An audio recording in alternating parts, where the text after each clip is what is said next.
నమస్కారం, welcome to I dream. ధర్మ మార్గం విత్ విజిత కార్యక్రమానికి స్వాగతం. ప్రస్తుతం మనతో పాటు ఉన్నారు శ్రీ శ్రీ శ్రీ ఆనంద శివకామేశ్వరి సన్నిధానం వ్యవస్థాపకురాలు శివకామేశ్వరి ఆనందమయ్య అమ్మగారు. ఇప్పుడు వారితో మాట్లాడి మరిన్ని విషయాలు తెలుసుకుందాం. అమ్మ నమస్తే. శ్రీమాత్రే నమః. అమ్మ, మనం ఇంతకు ముందర ఎపిసోడ్లో మాట్లాడుకోవడం జరిగింది అసలు కార్తీక మాసంలో మనం ఎటువంటి విధానాలు ఆచరించాలి అని చెప్పి మనం కొంతవరకు మాట్లాడుకున్నాము. ఇంకా ఎటువంటి విశేషాలు మనం పాటిస్తే బాగుంటుంది, దాంతోపాటు మీరు అష్టకం గురించి కూడా, అరుణాచల అష్టకం గురించి కూడా చెప్తానన్నారు. మనకు అందులో సమయం సరిపోలేదు, మరి దీంట్లో దాని గురించి వివరించండి. తప్పకుండా తెలియజేస్తాను. యాదేవి సర్వభూతేషు శక్తి రూపేణ సంస్థిత. నమస్తస్యై నమస్తస్యై నమస్తస్యై నమో నమః. కార్తీక మాసము చాలా విశేషమైన మాసం అమ్మ. ముఖ్యంగా ముందు చేయకూడని చెప్పుకుందాం. ఈ మాసంలో శివకేశవ భేదం చూపించరాదు. శివకేశవుల్ని ఇద్దరినీ అర్చించుకోవాలి. ఎందుకంటే శివాయ విష్ణురూపాయ శివహే, శివశ్చ హృదయం విష్ణు, విష్ణుశ్చ హృదయం శివ. మా చిన్నప్పుడు గుడికి తీసుకెళ్తే ఇది చెప్పించేవారమ్మా. శివాలయంలో విష్ణుమూర్తికి నమస్కారం చేసుకునేమనేవారు మా నాన్నగారు. విష్ణాలయానికి వెళ్తే శివుణ్ణి తలుచుకునేమనేవారు. అంటే ఆయన హృదయంలో ఈయన, ఈయన హృదయంలో ఆయన ఉంటారట. వాళ్ళకిద్దరికి ఏం భేదం లేదు. ఆ భేదం చూపడం కూడా చాలా దోషము. ఆ శివకేశవ భేదం చాలా చూపించడం చాలా పాపం. అంటే పుట్టగతులు ఉండవు అనమాట. ఒక రకంగా చెప్పాలి అంటే శివకేశవ భేదం ఎట్టి పరిస్థితుల్లో ఈ మాసంలో చూపరాదు. ఎందుకంటే చూడండి, ఈ మాసాన్నంతా కూడా కార్తీక దామోదరుడిని అర్చించుకుంటూ ఉంటాము. పైగా శివుడు ఈ మాసంలో కార్తీక త్రయంబకేశ్వరుడని, అలాగే విష్ణువు కార్తీక దామోదరుడని పిలుస్తూ ఉంటాం. అలాగే శివాభిషేకాలు ఎంత శ్రేష్టమో, శివాలయాల్లో ఎన్ని పూజలు జరుగుతాయో అలాగే నారాయణ పూజ చూడండి, ఏకాదశి, ద్వాదశి, తులసి కళ్యాణం, తులసి పూజ, తులసి దీపారాధన, ఇలా చాలా విశేషం అండి. అందుకని ఎప్పుడు కూడా ఈ మాసంలో మీరు ఇత్తప్పుడు ఏం చేశారు ఏం లేదో తర్వాత విషయం, కానీ కార్తీక దామోదరుణ్ణి, కార్తీక త్రయంబకేశ్వరుని కూడా ఈ మాసంలో అర్చించుకోవాల్సింది.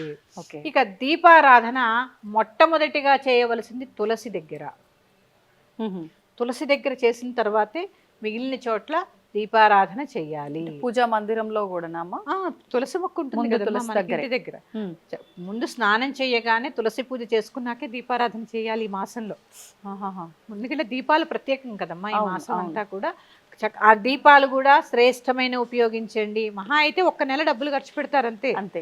శ్రేష్టమైనవి. ఎందుకంటే ఆవు నెయ్యి మనకి ప్యూర్గా దొరుకుతుంది లేదు కాబట్టి నువ్వుల నూనె, ఆడించిన నువ్వుల నూనె తెచ్చుకుని మళ్ళీ ఎన్ని ఒత్తులు వేయాలి, సాధ్యం త్రివర్తి సంయుక్తం, 3 ఒత్తులు వేసి చక్కగా దీపారాధన చేసుకోండి. తులసి దగ్గర దీపారాధన చేసుకుని, తులసి పూజ చేసుకుని, నివేదన చేసుకుని చక్కగా కార్తీక దామోదరుని అర్చించుకుని లోపలికి వచ్చి నిత్య పూజ చేసుకోండి. ఉదయం చేసేస్తున్నారు అంటే పొద్దున్నే అభిషేకం చేసేసుకోండి అమ్మా. చాలా ఏమీ రాదు మీకు. ఓం నమ శివాయ పంచాక్షరి మంత్రంతో చక్కగా అభిషేకం చేసుకోవచ్చు. ప్రదోష కాలంలో ఉదయం కుదరలేదు, మీ ఇంట్లో శివలింగం ఉంటే ఖచ్చితంగా శివుడి మీద కాసిన నీళ్లు పోసి ఒక బిల్వపత్రాన్ని సమర్పించండి. చాలా ఎందుకంటే మనం శ్రావణ మాసంలో చెప్పుకున్నాం ఒక ఎపిసోడ్లో, మీకు గుర్తుందో లేదు, సంపద అంతా కూడా శివాధీనం. సంపద కావాలి అనుకున్న వారు శివుణ్ణి అర్చిస్తే ఈ నెల్లాళ్ళు చక్కటి సంపద కలుగుతుందమ్మా. దీపంలో లక్ష్మి కొలువై ఉంటుంది. ఈ నెల రోజులు చక్కగా క్రమం తప్పకుండా దీపారాధన చేయడం వల్ల కూడా లక్ష్మీ కటాక్షం కలుగుతుంది. అందుకే కొన్ని నియమాలు, ఆహార నియమాలు, అల్లం వెల్లుల్లి తినకపోవడం, మసాలాలు తినకపోవడం. ఎందుకంటే ఈ మాసం కూడా చూడండి, సాయంత్రము పగలు తక్కువ ఉంటుంది, చీకటి తొందరగా అయిపోతుంది, ఆహారం అరగడం కూడా కష్టం. అందుకే ఉపవాసాలు ఎక్కువ ఈ మాసంలో. అంటే ఏవైనా కూడా మన ధర్మాన్ని, మన ప్రకృతిని అనుసరించే ఉంటాయి కదా మన ధర్మాలన్నీ కూడా.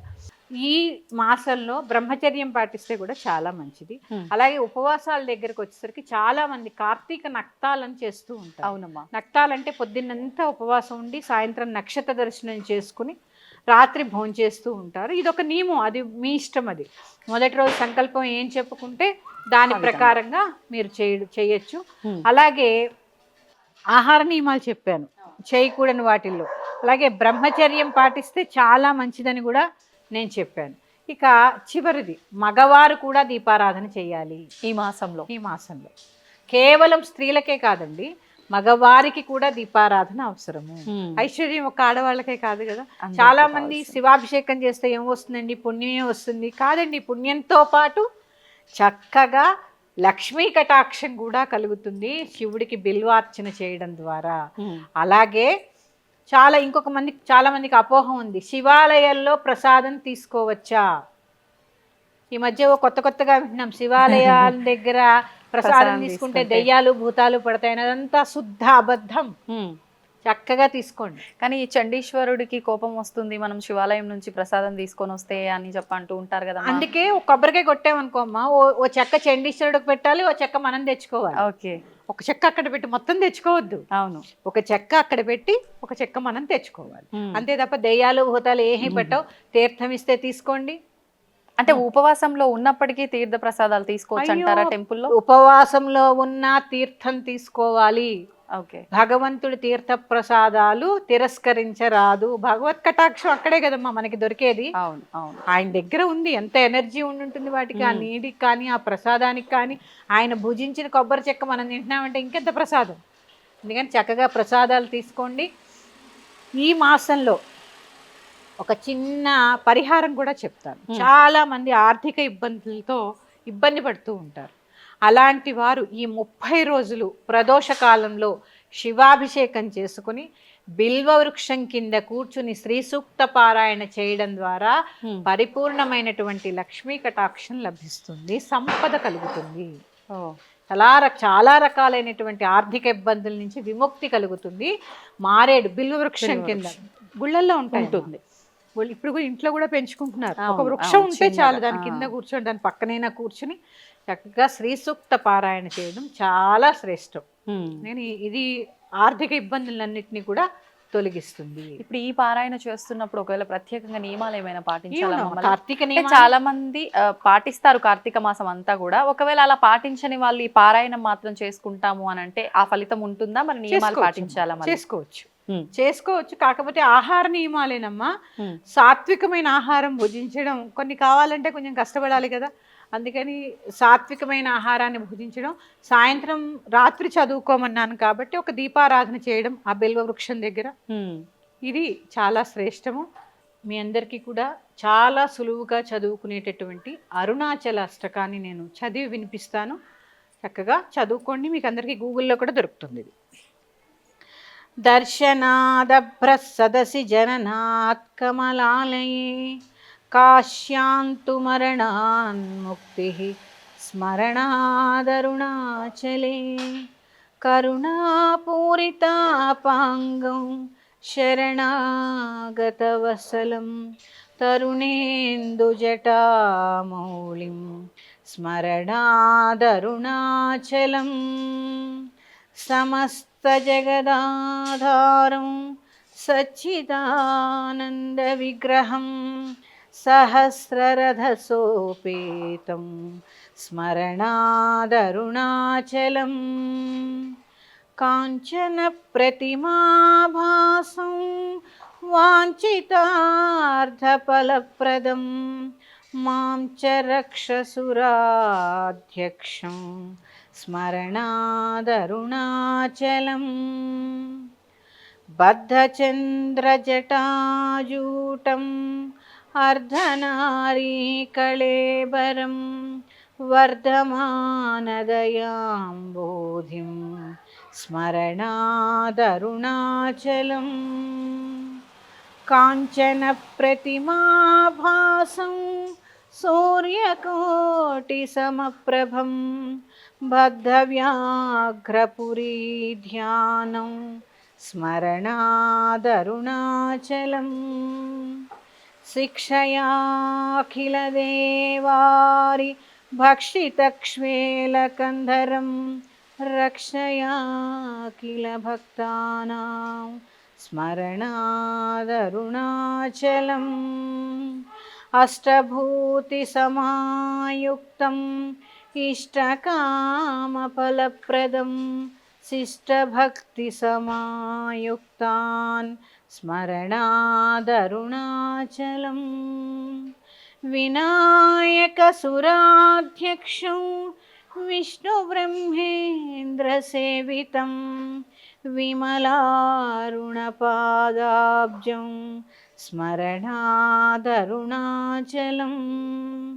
మందార మల్లికా జాతి కుంద చంపక పంకజైః ఇంద్రాది పూజితాం దేవీం స్మరణాదరుణాచలం సంపత్కరం పార్వతీశం సూర్యచంద్రాగ్నిలోచనం మందస్మితముఖాంబోజం స్మరణాదరుణాచలం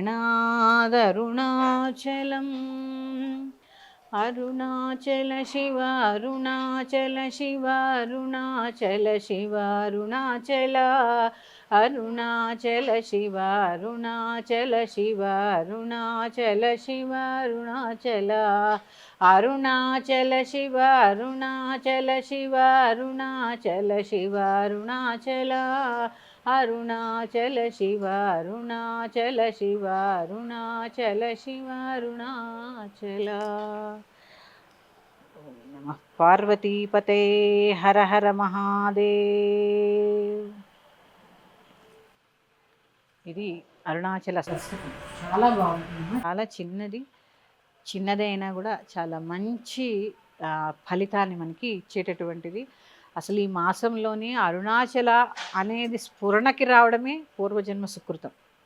చాలామంది దీపారాధన, అక్కడ దామోదర పూజ, లేకపోతే శివాభిషేకము, ఇవే. అరుణం అంటే, అరుణలింగం అంటే అగ్నిలింగం. ఈ మాసం అంతా కూడా కృతికా నక్షత్రం అగ్ని నక్షత్రం. అందుకని చక్కటి ఆరోగ్యాన్ని కూడా ప్రసాదిస్తుందమ్మా ఈ అష్టకం. అలాగే విన్నా సరిపోతుంది. ఇప్పుడు నేను పాడింది చక్కగా ఎంత ప్రశాంతంగా అనిపించిందో తెలుసా మీరు చదువుతున్నంతసేపు. చాలా బాగుంటుందమ్మా. మంచి అన్యోన్యమైన దాంపత్యం కలుగుతుంది ఈ స్తోత్రం. అంటే ఒక్కొక్క స్తోత్రం ఒక్కొక్క మహిమాన్వితమైనటువంటిది. అందులో ఈ అరుణాచల అష్టకం అమ్మ, అసలు అరుణాచలేశ్వరుడే చూడండి, మనకి ఆహారం అరగాలంటే లోపల ఏముండాలి? అగ్ని ఉండాలి. అన్నిటినీ ప్రసాదిస్తాడనమాట. మనకి ఆహారం కావాలంటే సూర్యుడి ద్వారా అగ్ని రావాలి. అందుకని ఈ అరుణాచల అష్టకం ద్వారా సకల శుభాలు కలుగుతాయి. చదువుకోలేని వారు చక్కగా ఇప్పుడు నేను చదివింది వినండి కూడా. అది కూడా ఎలా వినాలి? త్రికరణ శుద్ధిగా వినండి. మాట ఎక్కడో మనసు ఎక్కడో పెట్టకుండా చక్కగా ఏవో ఇయర్ ఫోన్స్ పెట్టుకుని చక్కగా వినే ప్రయత్నం చేయండి. అలాగే బిల్వ వృక్షం కింద శ్రీ సూక్త పారాయణ కూడా చాలా శ్రేష్టమైనటువంటి ఫలితాన్ని కలగజేస్తుంది.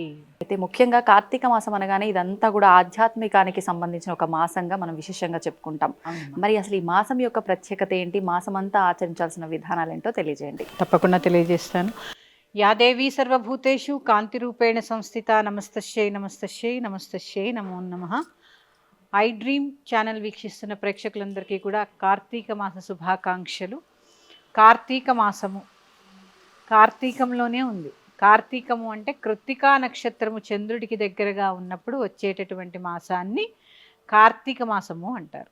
ఈ కార్తీక మాసంలో చాలా శ్రేష్టమైనవి స్నానములు, దీపారాధన, అలాగే తులసి పూజ, ఉపవాసాలు. ఒకటేంటి, చాలా విశేషాలు ఈ కార్తీక మాసంలో ఉన్నాయి. ఒక్కొక్కటిగా తెలుసుకునే ప్రయత్నం చేద్దాం. ముందుగా స్నానం. ప్రదోషకాలం నుంచి అంటే దగ్గర 3:30 నుంచి 5:30 లోపల స్నానాది కార్యక్రమాలు ఖచ్చితంగా పూర్తి చేసుకుని తీరాలి. అందుకే దీపావళి నాడు చూడండి, అభ్యంగన స్నానం కూడా ప్రదోషకాలంలో జరగాలని చెప్తారు. ఎందుకంటే ఈ మాసం అంతా కూడా తిలలలో లక్ష్మీదేవి, జలంలో గంగాదేవి నివాసం ఉంటారు. అందుకే స్నానానికి అంత ప్రత్యేకత. మనం ప్రత్యేకించి గంగానది దాకా వెళ్లాల్సిన పని లేదు. మామూలుగా నిత్య స్నానం చేస్తున్నప్పుడు శ్లోకం చదువుకుంటాం కదా, గంగే యమునే చైవ గోదావరి సరస్వతి నర్మదే సింధు కావేరి జలేస్మిన్ సన్నిధం కురు అని చదువుకుంటాం. కానీ ఈ మాసంలో ప్రత్యేకంగా జలమునందు గంగాదేవి ఉంటుంది. అందుకని ప్రదోష సమయంలో అంటే ఉదయము 3:30 నుంచి 5 గంటల సమయం, 5:30 వరకు అనుకోండి, 5:30 వరకు కూడా అమ్మవారు, ఆ గంగా అమ్మవారు అందులో కొలువై ఉంటారు. అందుకని చక్కగా స్నానం చేయడం ద్వారా మనసు శరీరము కూడా శుద్ధి అవుతాయి. స్నానం కూడా చల్లటి నీళ్ళతో చేయాలంటూ ఉంటారు కదమ్మా ఎక్కువగా, అంటే వేడి నీళ్ళతో కాకుండా. అవునమ్మా, అందుకే తెల్లవారుజామున స్నానం. ఎందుకంటే తెల్లవారుజాము నీళ్ళు మరీ చల్లగా ఉండవు, మరీ నులివెచ్చగా ఉంటాయి, గోరువెచ్చగా ఉంటాయి.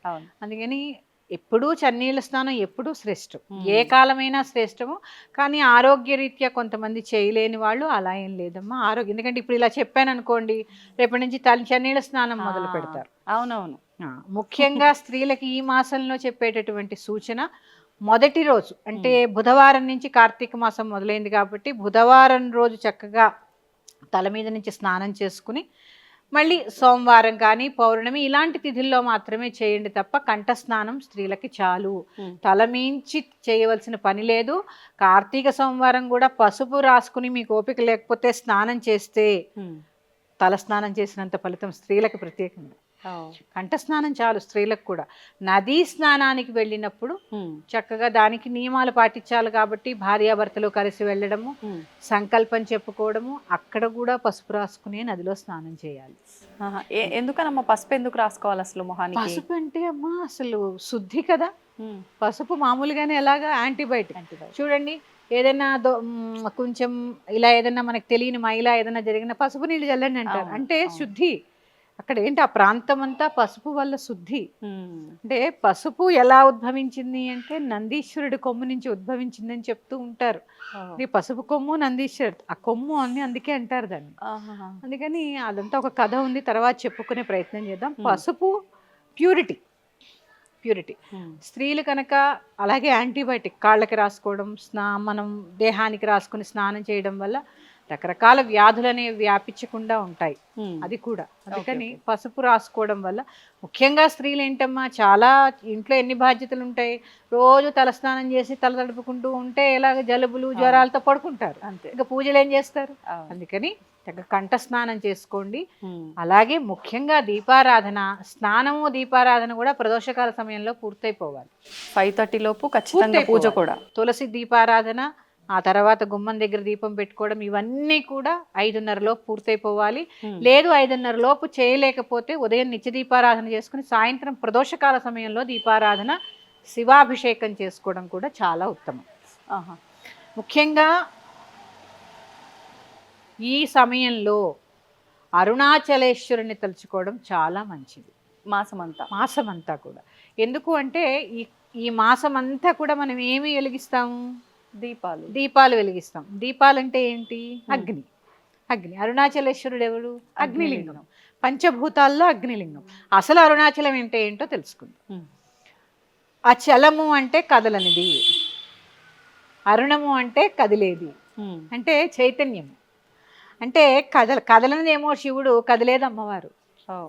అందుకే అరుణాచలం అయింది అది.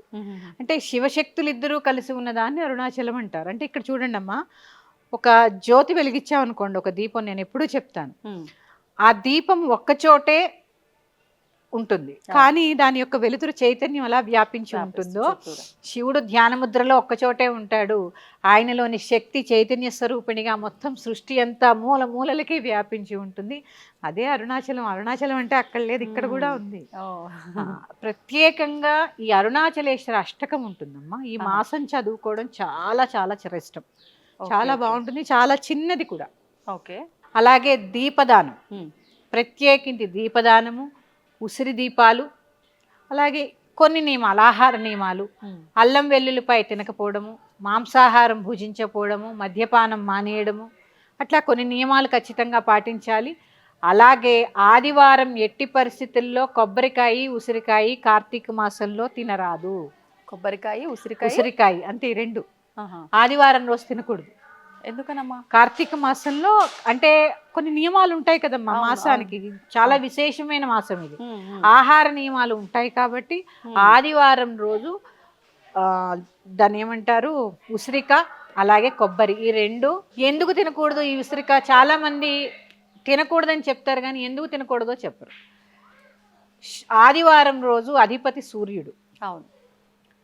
ఉసిరిక వృక్షము శుక్రుడికి అధిపతి. ఈ రవి శుక్రులు ఇద్దరు శత్రువులు గ్రహపరంగా చూస్తే అంటారు కాబట్టి ఆదివారం రోజు ఉసిరిక తినకూడదని చెప్తూ ఉంటారు. ప్రత్యేకించి ఈ ఆదివారం రోజు ఖచ్చితంగా కొబ్బరి, ఉసిరికాయ రెండు తినకూడదు. కానీ కార్తీక మాసంలో ఉసిరిక తినడం చాలా శ్రేష్టం, తినాలి. కానీ చాలా మంది అంటే ఉసిరి చెట్టుకు వీటికి దీపారాధన చేస్తాం, ఉసిరి దీపాలు పెడతాం కాబట్టి తినకూడదు అంటారు కదమ్మా. అమ్మ, తినాలి, ఉసిరి తినాలి కార్తీక మాసంలో. ఎందుకంటే ధాత్రి వృక్షం అని పేరు ఉసిరికకి. అంటే భూదేవి యొక్క శక్తి అంతా ఉసిరికలో ఉంటుంది. అంటే అందరి దేవతలు కొలియ ఉంటారు. మాకు చెట్టు మీద లక్ష్మీనారాయణులు, కాండంలో శివపార్వతులు, ఇట్లా ఆ ఉసిరి చెట్టే చాలా ప్రత్యేకత. ఒక్క కారం తప్ప అన్ని రుచులు ఉంటాయి ఉసిరికాయలు. అవును, తీపి, వగరు, పులుపు అన్నీ ఉంటాయి. షడ్రుచుల్లో కారం తప్ప అన్ని రుచులు కలిపి ఉన్నది చేదు కూడా ఉంటుంది. అది ఉసిరికాయ యొక్క గొప్పతనం. ఏ వృక్షానికి ఉండదు అలాగా, ఏ కాయకి ఉండదు. అందుకని ఉసిరికాయ చాలా శ్రేష్టము.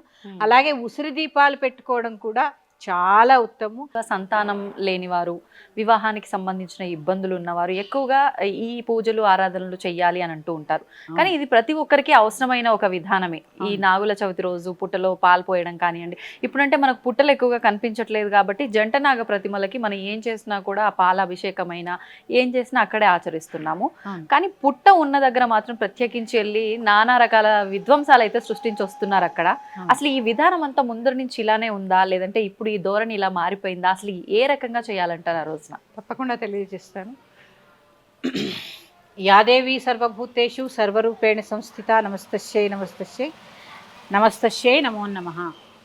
నాగుల చవితి మామూలుగా కొన్ని ప్రాంతాల్లో శ్రావణ మాసంలో వచ్చేటటువంటి నాగుల పంచమిని, అలాగే కార్తీక మాసంలో వచ్చేటటువంటి నాగుల చవితి కార్తీక మాసం మొదలైన తర్వాత 4వ రోజు. ఈ సాంప్రదాయం ఇప్పటిది కాదమ్మా, చాలా పురాతనమైనది.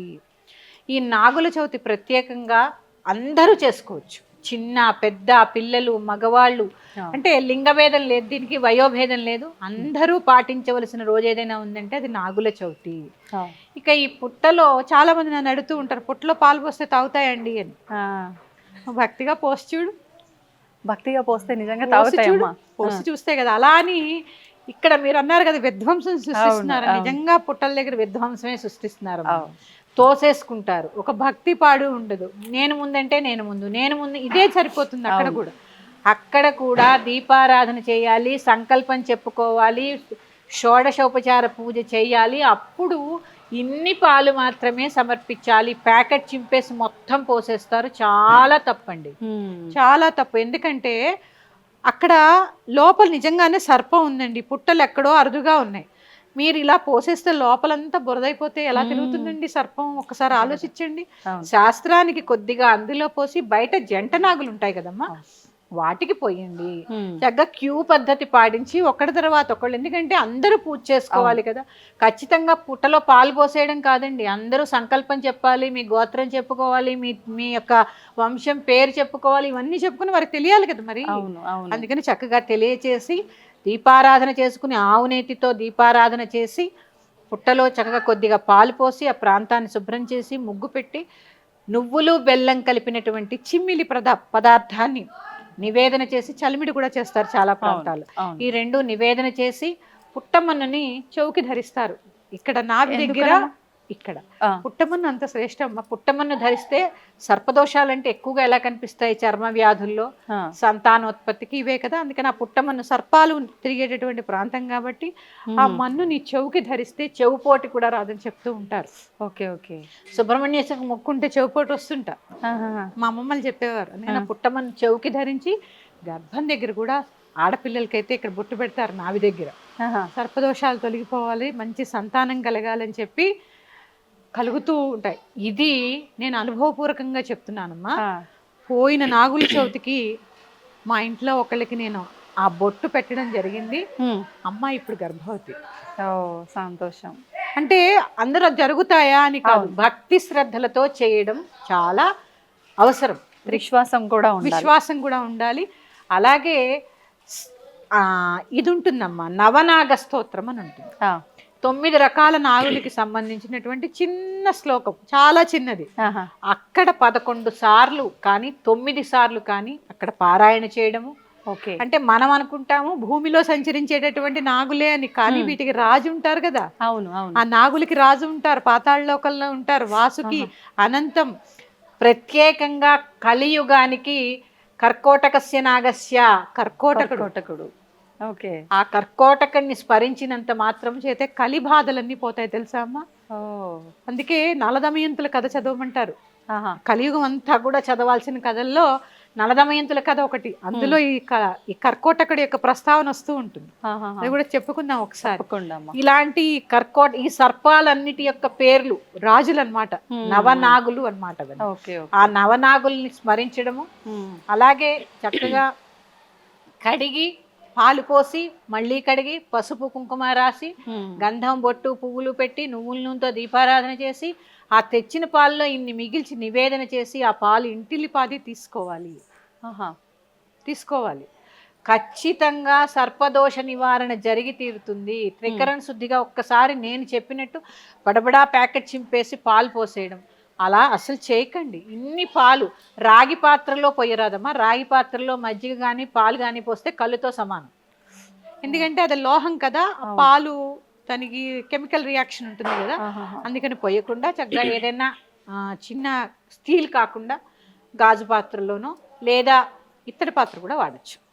ఇత్తడి పాత్రలోనో పోసుకుని చక్కగా తీసుకువెళ్ళండి. ప్యాకెట్తో చింపి మాత్రం పోయకండి, అది నేను చెప్పేది.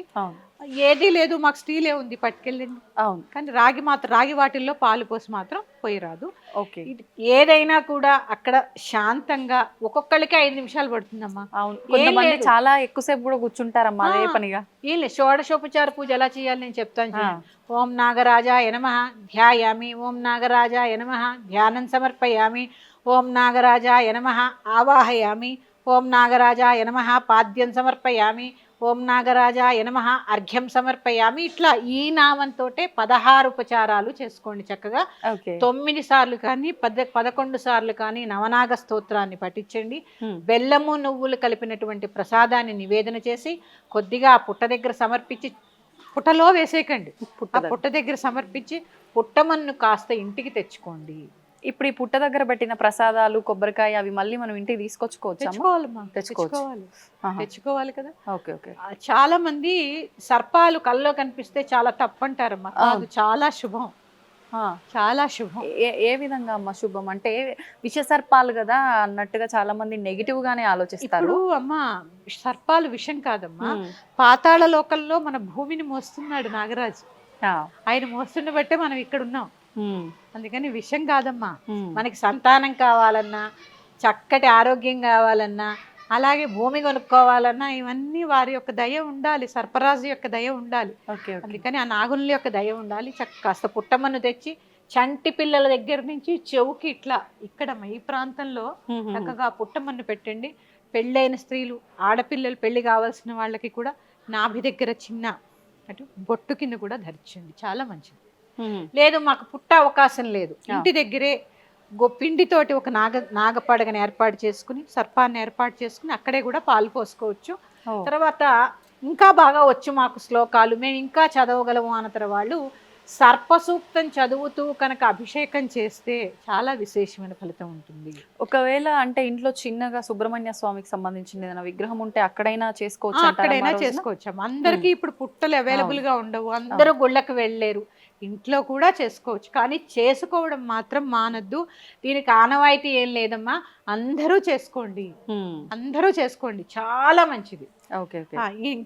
ఇంకా చెప్పాలి అంటే ఇంకొక విశేషం చెప్తానమ్మా. దీంట్లో మాకు సర్పదోషం ఉంది, సంతానం కలగట్లేదు అన్నవారు ఇంత పుట్టమన్ను తెచ్చుకుని చిన్న మాత్రల్లో 3 మాత్రలు చేసి మింగండి. శుభ్రమైన మట్టిని తెచ్చుకుని 2 మాత్రలు చేసి మింగండి అవి ఆ పుట్టమన్నుని. అది అంటే మరి పుట్ట లోపల చేపెట్టేసి తీయకుండా దొరికిన మన్నుని కాస్త శాస్త్రానికి చిన్న చిన్న ఉండలు చేసుకుని 2 ఉండలు మింగండి. పుట్ట దగ్గర ఎట్టి పరిస్థితుల్లో క్రాకర్స్ కాల్చద్దు. ఎందుకంటే అమ్మా వాటికి వేడి అన్నా అగ్ని అన్నా చప్పుడన్నా చాలా భయం జంతువులకి కదా, అందుకని అలాంటి పనులు చేయకండి. కొంతమంది గుడ్లు పోసేస్తూ ఉంటారు. ఇప్పుడు నేను చెప్పాను కార్తీక మాసం అంటేనే సాత్వికమైన ఆరాధన, సాత్వికమైన భోజనం. మళ్ళీ కోడిగుడ్లు ఎందుకమ్మా వాటికి? అందులోనూ టెంపుల్లో ఉన్న పుట్టల దగ్గర కూడా గుడ్లు మోసుకొని పోతారు. ఇది ఇక్కడ అదో పెద్ద అఘాయిత్యం అనే చెప్పాలి. మీ ధైర్యానికి మెచ్చుకోవాలి. దేవాలయాల్లోకి గుడ్లు తీసుకెళ్తున్న మీ ధైర్యానికి మెచ్చుకోవాలి. అందుకని గుడ్లు వేయకండి అమ్మా, చక్కగా పుట్టలో పాలు పోయమని చెప్పారు కానీ గుడ్లు పోయమని చెప్పలేదు మిమ్మల్ని. ఆ రోజున ఉపవాసం కూడా ఉండాలమ్మా. ఉంటారు. తరిగిన కూర తినకూడదు ఆ రోజు. ఉపవాసం ఉండలేని వాళ్ళు చాకుతో కోసినటువంటి పదార్థాలని తినకూడదు.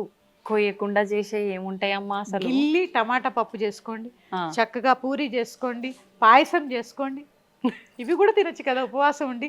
మధ్యాహ్నం ఒక్క పూటే భోజనం చేయాలమ్మా, ఉదయము రాత్రి కూడా ఏమీ తినకూడదు. ఇంకా మీరు ఓపికంటే నైవేద్యం పెట్టినటువంటి చిమ్మిలి అలాగే చలివిడి ఇవి తిని ఉండొచ్చు.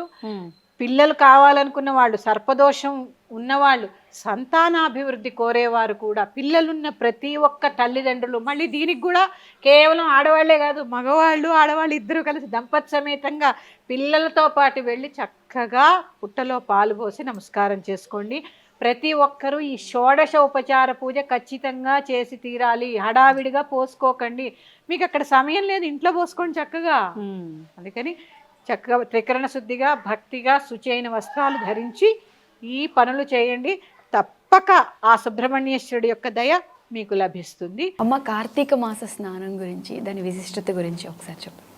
కార్తీక మాసం అనగానే మొట్టమొదటి గుర్తొచ్చేది స్నానాలు. కార్తీక స్నానాలు ఏమిటి స్నానాలకు అంత ప్రత్యేకత? ప్రత్యేకంగా ఇదేమో శీతాకాలం, చల్లగా ఉంటుంది. అవును. కార్తీక స్నానాలు ఏమో తెల్లవారుజామున చేయాలంటారు. అది కూడా చన్నీళ్లతో చేయాలంటారు. దేమిటి దీని ప్రత్యేకత అంటే అందులోనే ఆరోగ్య రహస్యం, ప్రకృతికి సంబంధించినటువంటి ప్రత్యేకత కనపడతాయి. మనం ఎప్పుడు కూడా భూమి నెమ్మదిగా చల్లారి నెమ్మదిగా వేడెక్కుతుంది కదా. అవును. నీళ్లు త్వరగా చల్లబడి త్వరగా వేడెక్కుతాయి. అవును. ఇదే మనకి తెలిసిన సిద్ధాంతం. కార్తీక మాసం అనేటప్పటికల్లా పగళ్ళు చాలా తక్కువ ఉంటాయి, రాత్రులు ఎక్కువ ఉంటాయి. వాతావరణంలో చల్లదనం ఎక్కువ ఉంటుంది. ఇటువంటి సమయంలో ఏం జరుగుతుంది అంటే ఒళ్ళు పగులుతుంది, శరీరం చర్మం పగిలిపోతుంది కదా.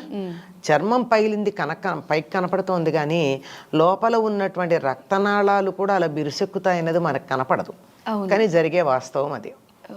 కనుక ఈ చర్మం, ఆ రక్తనాళాలు, శరీరారోగ్యం చక్కగా ఉండాలి అంటే సూర్యోదయానికన్నా ముందు గంటన్నర చన్నీళ్ళ స్నానం చేయమన్నారు. గంటన్నర అంటే 6:15, 6:20 ఆ ప్రాంతాల్లో సూర్యోదయం అవుతుంది శీతాకాలం.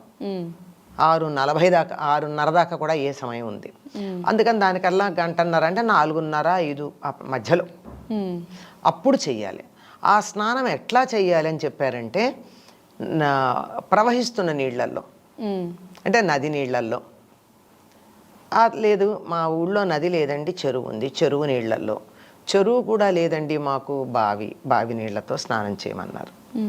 ఎందుకు వీటితో స్నానం చేయమన్నారు అంటే నేను ముందర చెప్పాను కదా, భూమి త్వరగా చల్లబడదు అని. అవును. అందుకని భూమిని ఆనుకుని ఉన్నటువంటి నీళ్లు గోరువెచ్చగా ఉంటాయి. ఆ గోరువెచ్చని నీరు మన శరీరానికి తగిలినట్టయితే మనకి ఆరోగ్యంగా ఉంటుంది. శీతాకాలం ఎవరైనా వేడి నీళ్లతో స్నానం చేస్తే చర్మం పగులుతుంది. అవును. అందుకని చలేస్తే ఏం చెప్తారు, ముందర కొంచెం వేడి నీళ్ళు పోసుకో, తర్వాత నెమ్మదిగా చన్నీళ్ళ దాకా వచ్చి నువ్వు ఆఖరి నీళ్లు పోసుకునేటప్పటికీ గోరువెచ్చని నీళ్ళు ఉండేట్టుగా చేసుకుంటే నీ చర్మం పగలకుండా ఉంటుంది అని చెప్తారు. చర్మం పగలకుండా ఉండే ట్రిక్స్లో ఒకటిది. అవును. కనుక అటువంటి గోరువెచ్చని నీళ్లతోనే మీరు స్నానం చేయడం మొదలుపెట్టారనుకోండి, ఏమవుతుంది, ఈ చర్మము బాగుంటుంది. తర్వాత మన శరీరానికి ఎంతటి ఉష్ణోగ్రత కావాలో అంతటి ఉష్ణోగ్రత ఆ నీళ్ళు ఇస్తాయి. మీరు ఎప్పుడన్నా గమనించినట్టయితే నదుల్లో కాలు పెట్టి చూడండి, అమ్మ బాబోయ్ చలి అని అనుకుంటాం, కానీ చూసే వరకే. ఒక్కసారి ఇంత చలిలోనూ వెళ్ళి నది నీళ్లలో చేయి పెడితే గోరువెచ్చగా హాయిగా అనిపిస్తాయి. మన శరీరానికి, మన శరీర ఉష్ణోగ్రత ఎంత ఉంటుందో అంతటి ఉష్ణోగ్రత ఉంటుంది. కనుక ఆ సమయంలో స్నానం చేయమన్నారు. అంతేకాకుండా దీనికి మన వాళ్ళు పెద్దలు ఏం చెప్పారంటే అగ్నిదేవుడు వరుణుడితో కలిసి ఉంటాడు అన్నారు. అంటే మనకు అర్థం కావడం కోసం, అంటే గోరువెచ్చగా నీళ్లు ఉంటాయని చెప్పడం. కనుక అగ్ని స్పర్శ మనకి వేడిని కలిగిస్తుంది నీళ్ల ద్వారా. ఆ మాట అట్లా చెప్తే అర్థం కాదు కనుక అగ్నిదేవుడు ఉంటాడండి వరుణుడిలో, అగ్ని నీళ్లలో ఉంటాడా అంటే ఉంటాడనడానికి బోళ్ళు ఉదాహరణలు ఉన్నాయి మనకి. మరి పెద్ద పెద్దగా బడబాగ్ని లాంటివి సముద్రంలో వస్తున్నాయి అంటే నీళ్లల్లోంచి అగ్ని లేదు, ఉంది కదా. ఇది చాలామంది నమ్మకపోతే 1977 అనుకుంటా పెద్ద దివిసీమ ఉప్పెన అని ఒకటి వచ్చింది, మీరు మీరు పుట్టలేదు కనుక మీకు తెలియదు, చరిత్ర చదవండి. అప్పుడు అక్కడ ఉన్నటువంటి వాళ్ళు, ఆ పైన ఇళ్లల్లో ఉన్నటువంటి వాళ్ళు వేట అంటే సముద్రంలో చేపలు పట్టడానికి వెళ్ళడాన్నే వేట అంటారు మన వాళ్ళు. వేటకెళ్ళిన వాళ్ళు చూసారట 2 తాళ్ల ఎత్తు ఉన్నటువంటి మంటలు సముద్రంలోంచి రావడం. తాళ్ళు అంటే తాడి చెట్టు, మన వాళ్ళ లెక్క 2 తాళ్ళు అంటే దరిదాపుల్లో 2 మైలున్నర ఎత్తున్నటువంటి అలలు, ఆ అలల మధ్య అంత ఎత్తుగా ఉన్నట్టు మంటలు చూసామని చెప్పారు. కనుక నీళ్లల్లో అగ్ని ఉంటుందన్న దాంట్లో అనుమానం ఏం లేదు. ఉంది కనుకే మనం ఇవాళ నీళ్లతో దీపాలు వెలిగించుకుంటున్నాం కదా. హీటర్లు కూడా పెట్టుకుంటున్నాం నీళ్లతో, అంటే విద్యుత్ శక్తి నీళ్ల నుంచి వచ్చిందే కదా. కనుక అందులో ఉన్నటువంటి ఆ శక్తి మన శరీరానికి నేరుగా తగిలి మనకి ఎంతటి వేడి కావాలో అంతటి వేడినిచ్చి చలి బాధ నుండి మనని రక్షిస్తుంది తెల్లవారుజామున స్నానం చేస్తే. దీంట్లో ఇంత పెద్ద మీనింగ్ ఉందనేది కూడా అసలు మీరు తెలియదు కదా, తెలియదు ఎవరికి. అసలు ఎలా ఉంటుందంటే ఆ టైంలో లేవాలంటే అస్సలు ఎవరికి ఇంత తెలిసి కూడా మనకు మనస్కరించదు. దుప్పటి ఇంకొక ఇట్లా కప్పుకుని ఇంకో నిమిషం గట్టిగా పడుకుందాం అనిపిస్తుంది తప్ప లేవాలనిపించదు. అటువంటిది ఆ సమయంలో స్నానం చెయ్యాలి అని, ఎందుకంటే అది బ్రహ్మ ముహూర్తం. ఆ సమయంలో గనక లేచినట్టయితే ఎవరికైనా సరే ఎటువంటి ఇతర ప్రభావాలు లేకుండా మనసు స్వచ్ఛంగా పనిచేస్తుంది బ్రహ్మ ముహూర్తంలో లేస్తే. ఎందుకంటే ఇప్పుడు మీరు ప్రపంచంలో అత్యున్నత స్థానంలో ఉన్న వాళ్ళ యొక్క రొటీన్ గురించి అడిగితే వాళ్ళందరూ మేము తెల్లారున 3:30, 4కి లేచి మా పనులు చేసుకుంటామని చెప్తారు. వాళ్ళని అడిగి చూడండి. మొదటి సమర్థవంతులా ఏదో అంటారు, అలాంటి 5గురి యొక్క ఇంటర్వ్యూ చేస్తే వాళ్ళందరూ చెప్పిన మాట అదే. మీ అసలైనటువంటి పాలసీ మేకింగ్ అదంతా ఎప్పుడు చేస్తారంటే తెల్లారుజామునని చెప్పారు. అందుకే మనకు పూర్వంలో కూడా ఏం చెప్పేవారంటే పొద్దున్న లేచి చదువుకోండి, చదువు బాగా వస్తుంది, తెల్లారుజామున లేవండి, చదవండి అని. ఆ సమయంలో ఏం చేసినా బాగుంటుందండి, నిద్రపోయినా కూడా బాగుంటుంది. ఇది మనకి నిద్రపోతేనే బాగుంటుంది, అదొకటే తెలిసింది, అదే తెలుసు. కనుక ఆ సమయంలో లేచి ఆ నదీ స్నానం చేసి ఇంటికి వచ్చి అప్పుడు తులసిలో నీళ్లు పోసి కార్తీక దామోదరుడికి నమస్కారం చేసుకుని దీపం పెడతాం. తెల్లారుజామున విష్ణువుకు సంబంధించింది అనుకున్నాం కదా, ఆయన నిద్రించేటటువంటి సమయమే కదా, ఇంకా యోగ నిద్రలో ఉన్నటువంటిది. కనుక కార్తీక స్నానాలకి ఇంత రహస్యం ఇమిడి ఉంది. కార్తీక మాసంలో తెల్లవారుజామున స్నానం చేయడం. ఇప్పుడు వెంటనే ఒక సమస్య వస్తుంది, మాకు నది లేదు, చెరువు లేదు, బావి కూడా లేదు, మరి ఎట్లా చేయాలి మేము కార్తీక స్నానం? కొంచెం కష్టం అయిపోతుంది. కొంచెం అసలు పూర్తి కష్టమే కదా. వాళ్ళు లెక్క ప్రకారం చెయ్యాలి అంటే, అన్ని నియమాల ప్రకారం చేయాలంటే ఏమీ లేవు. అయితే స్నానం మానేస్తామా? కాదు. దానికి ఒక మంచి మార్గం చెప్పారు. ఏమంటే మనం నీళ్లు ఏవైతే స్నానం చేయాలనుకుంటున్నామో అది రాత్రే పట్టి పెట్టుకుంటే ట్యాంక్లో నీళ్లు ఉన్నంత చల్లగా మనం బాత్రూంలో పెట్టుకున్న నీళ్ళు అంత చల్లగా ఉండవు కదా. ఆ నీళ్లలో కొద్ది వేడి నీళ్లు కలిపి, ఎక్కువ కాదు, ఎంత గోరువెచ్చ, అంటే మన శరీర టెంపరేచర్, మనం దుప్పటి కప్పుకుని లేస్తే మన ఒళ్ళు ఏమాత్రం వేడిగా ఉంటుందో అంత వేడిగా ఉంటే చాలా, అంతకన్నా ఎక్కువ అక్కర్లా. అలా చేయొచ్చు. ఆ నులివెచ్చగా ఉండి, అంటే కొద్ది వేడిగా ఉండి ఆ నీళ్లలో ఇలా చేత్తో 3 సార్లు ఇలా కదిపితే నీళ్లు కదులుతాయి, అలలు వచ్చినట్టు వస్తాయి, ఒక సుడిగుండం లాగా. అప్పుడు నీళ్లు కదిలి వాటిల్లో యాక్టివిటీ వచ్చి యాక్టివేట్ అయ్యి అక్కడ ఉన్నటువంటి జలకణాలన్నీ చైతన్యవంతమయ్యి మనకి నది నీటిలో స్నానం చేసినటువంటి ఫలితాన్ని ఇస్తాయి. అందుకని ఆ విధంగా చేయొచ్చు. ఓకే, అసలు కార్తీక మాసంలో స్నానాలు అనేది చాలా ప్రత్యేకత ఉంటుంది. సిటీల్లో ఉన్న వాళ్ళకి ఈ ప్రాబ్లమ్స్ చాలా ఉంటాయి. ఇప్పుడు మీరు చెప్పినట్టు మనకి చెరువులు లేవు, కాలువలు లేవు అని. బట్ చాలా సింపుల్గా ఒక టెక్నిక్ చెప్పేస్తారు మీరు అందరికీ. అంతే. ఇప్పుడు ఇది మన దగ్గరే కాదమ్మా, దీన్ని అన్ని దేశాల వాళ్ళు ఫాలో అవుతారు. ఇప్పుడు అన్ని దేశాలు, ఇప్పుడు చూడండి పెద్ద పెద్ద స్పాలు అవి ఉండే 5 స్టార్ హోటల్స్ ఉంటాయి కదా, వాటిల్లో వెళ్ళి వీళ్ళు స్విమ్మింగ్ కోసం పెడతారు కదా, చిన్న ఇవి ఉంటాయి పాండ్స్, స్విమ్మింగ్ ఏమంటారు వాటిని, స్విమ్మింగ్ పూల్స్. ఆ పూల్స్ లో ప్రత్యేకంగా ఒక ఏర్పాటు చేస్తారు, అలలు ఇలా కొట్టుకునేటట్టు కదా. అవును, ఎందుకంటే నది నీటిలో స్నానం చేస్తే వచ్చేటువంటి శక్తి రావాలి అంటే ఒట్టి నీళ్లలో చేసిన దానికల్లా నీళ్లు కొడుతూ ఉంటే వచ్చే శక్తి ఎక్కువ అనమాట. ఇదే టెక్నిక్. అంటే ప్రతి దాంట్లో ఒక మీనింగ్ ఉంటుంది కదమ్మా. అంటే శాస్త్రం, నీళ్లు కొట్టుకుంటే మన శరీరానికి బలం కలుగుతుంది. ఇప్పుడు మీరు నది నీళ్ళల్లో స్నానం చేస్తే ఎంత శక్తి వచ్చి ఒక్కసారి నీరసపడిపోతాం. నీరసపడిపోయామంటే మనలో ఉన్న శక్తి పోయిందని కాదు, ఒక్కసారి శక్తి అంతా కూడా ఒక్క చోటకి చేరుతూ ఉంటుంది. శక్తి తర్వాత ఎంత బలంగా ఉంటుంది, ఎంత ఆరోగ్యంగా ఉంటుంది. అవును. సరే, అందుకే షవర్ లాంటివి పెట్టుకుని కొద్దిగా మనం దరిదాపుల్లో అంటే 1000 వంతు అయినా సరే ఆ ఫలితం రావాలని ప్రయత్నం చేస్తాం మనం. అయితే మనకు కార్తీక మాసం, ముఖ్యంగా కార్తీక మాసం అనేసరికి చాలా మంది ఈ నెలంతా కూడా నిష్టగా చాలా రకాల విధానాలు ఆచరించేవారు ఉంటారు. అసలు నిజంగా ఆచరించాల్సిన విధి విధానాలు ఏంటి? మనం అంటే కొన్ని కొన్ని ప్రాంతీయ ఆచారాన్ని బట్టి పాటిస్తూ ఉంటాము, కొన్ని ఎవరికి వాళ్ళు సంకల్పం చెప్పుకొని పాటిస్తూ ఉంటారు. అసలు నిజంగా శాస్త్ర ప్రకారంగా ఈ కార్తీక మాసం యొక్క విశిష్టత ఏంటి? కొంతమంది అంటే ఖచ్చితంగా ఈ పని మాత్రమే చేయాలి ఈ మాసంలో, ఈ పని చేయకూడదు ఇలా చెప్తూ ఉంటారు. అసలు ఆచరించాల్సిన విధి విధానాలు ఏంటి? ఆచరించకూడని విధి విధానాలు ఏంటో తెలియజేయండి. ఓకే అమ్మా. ముందుగా కార్తీక మాసం అంటే అన్ని మాసాలలోకెల్లా కార్తీక మాసానికి చాలా విశిష్టత ఉంది.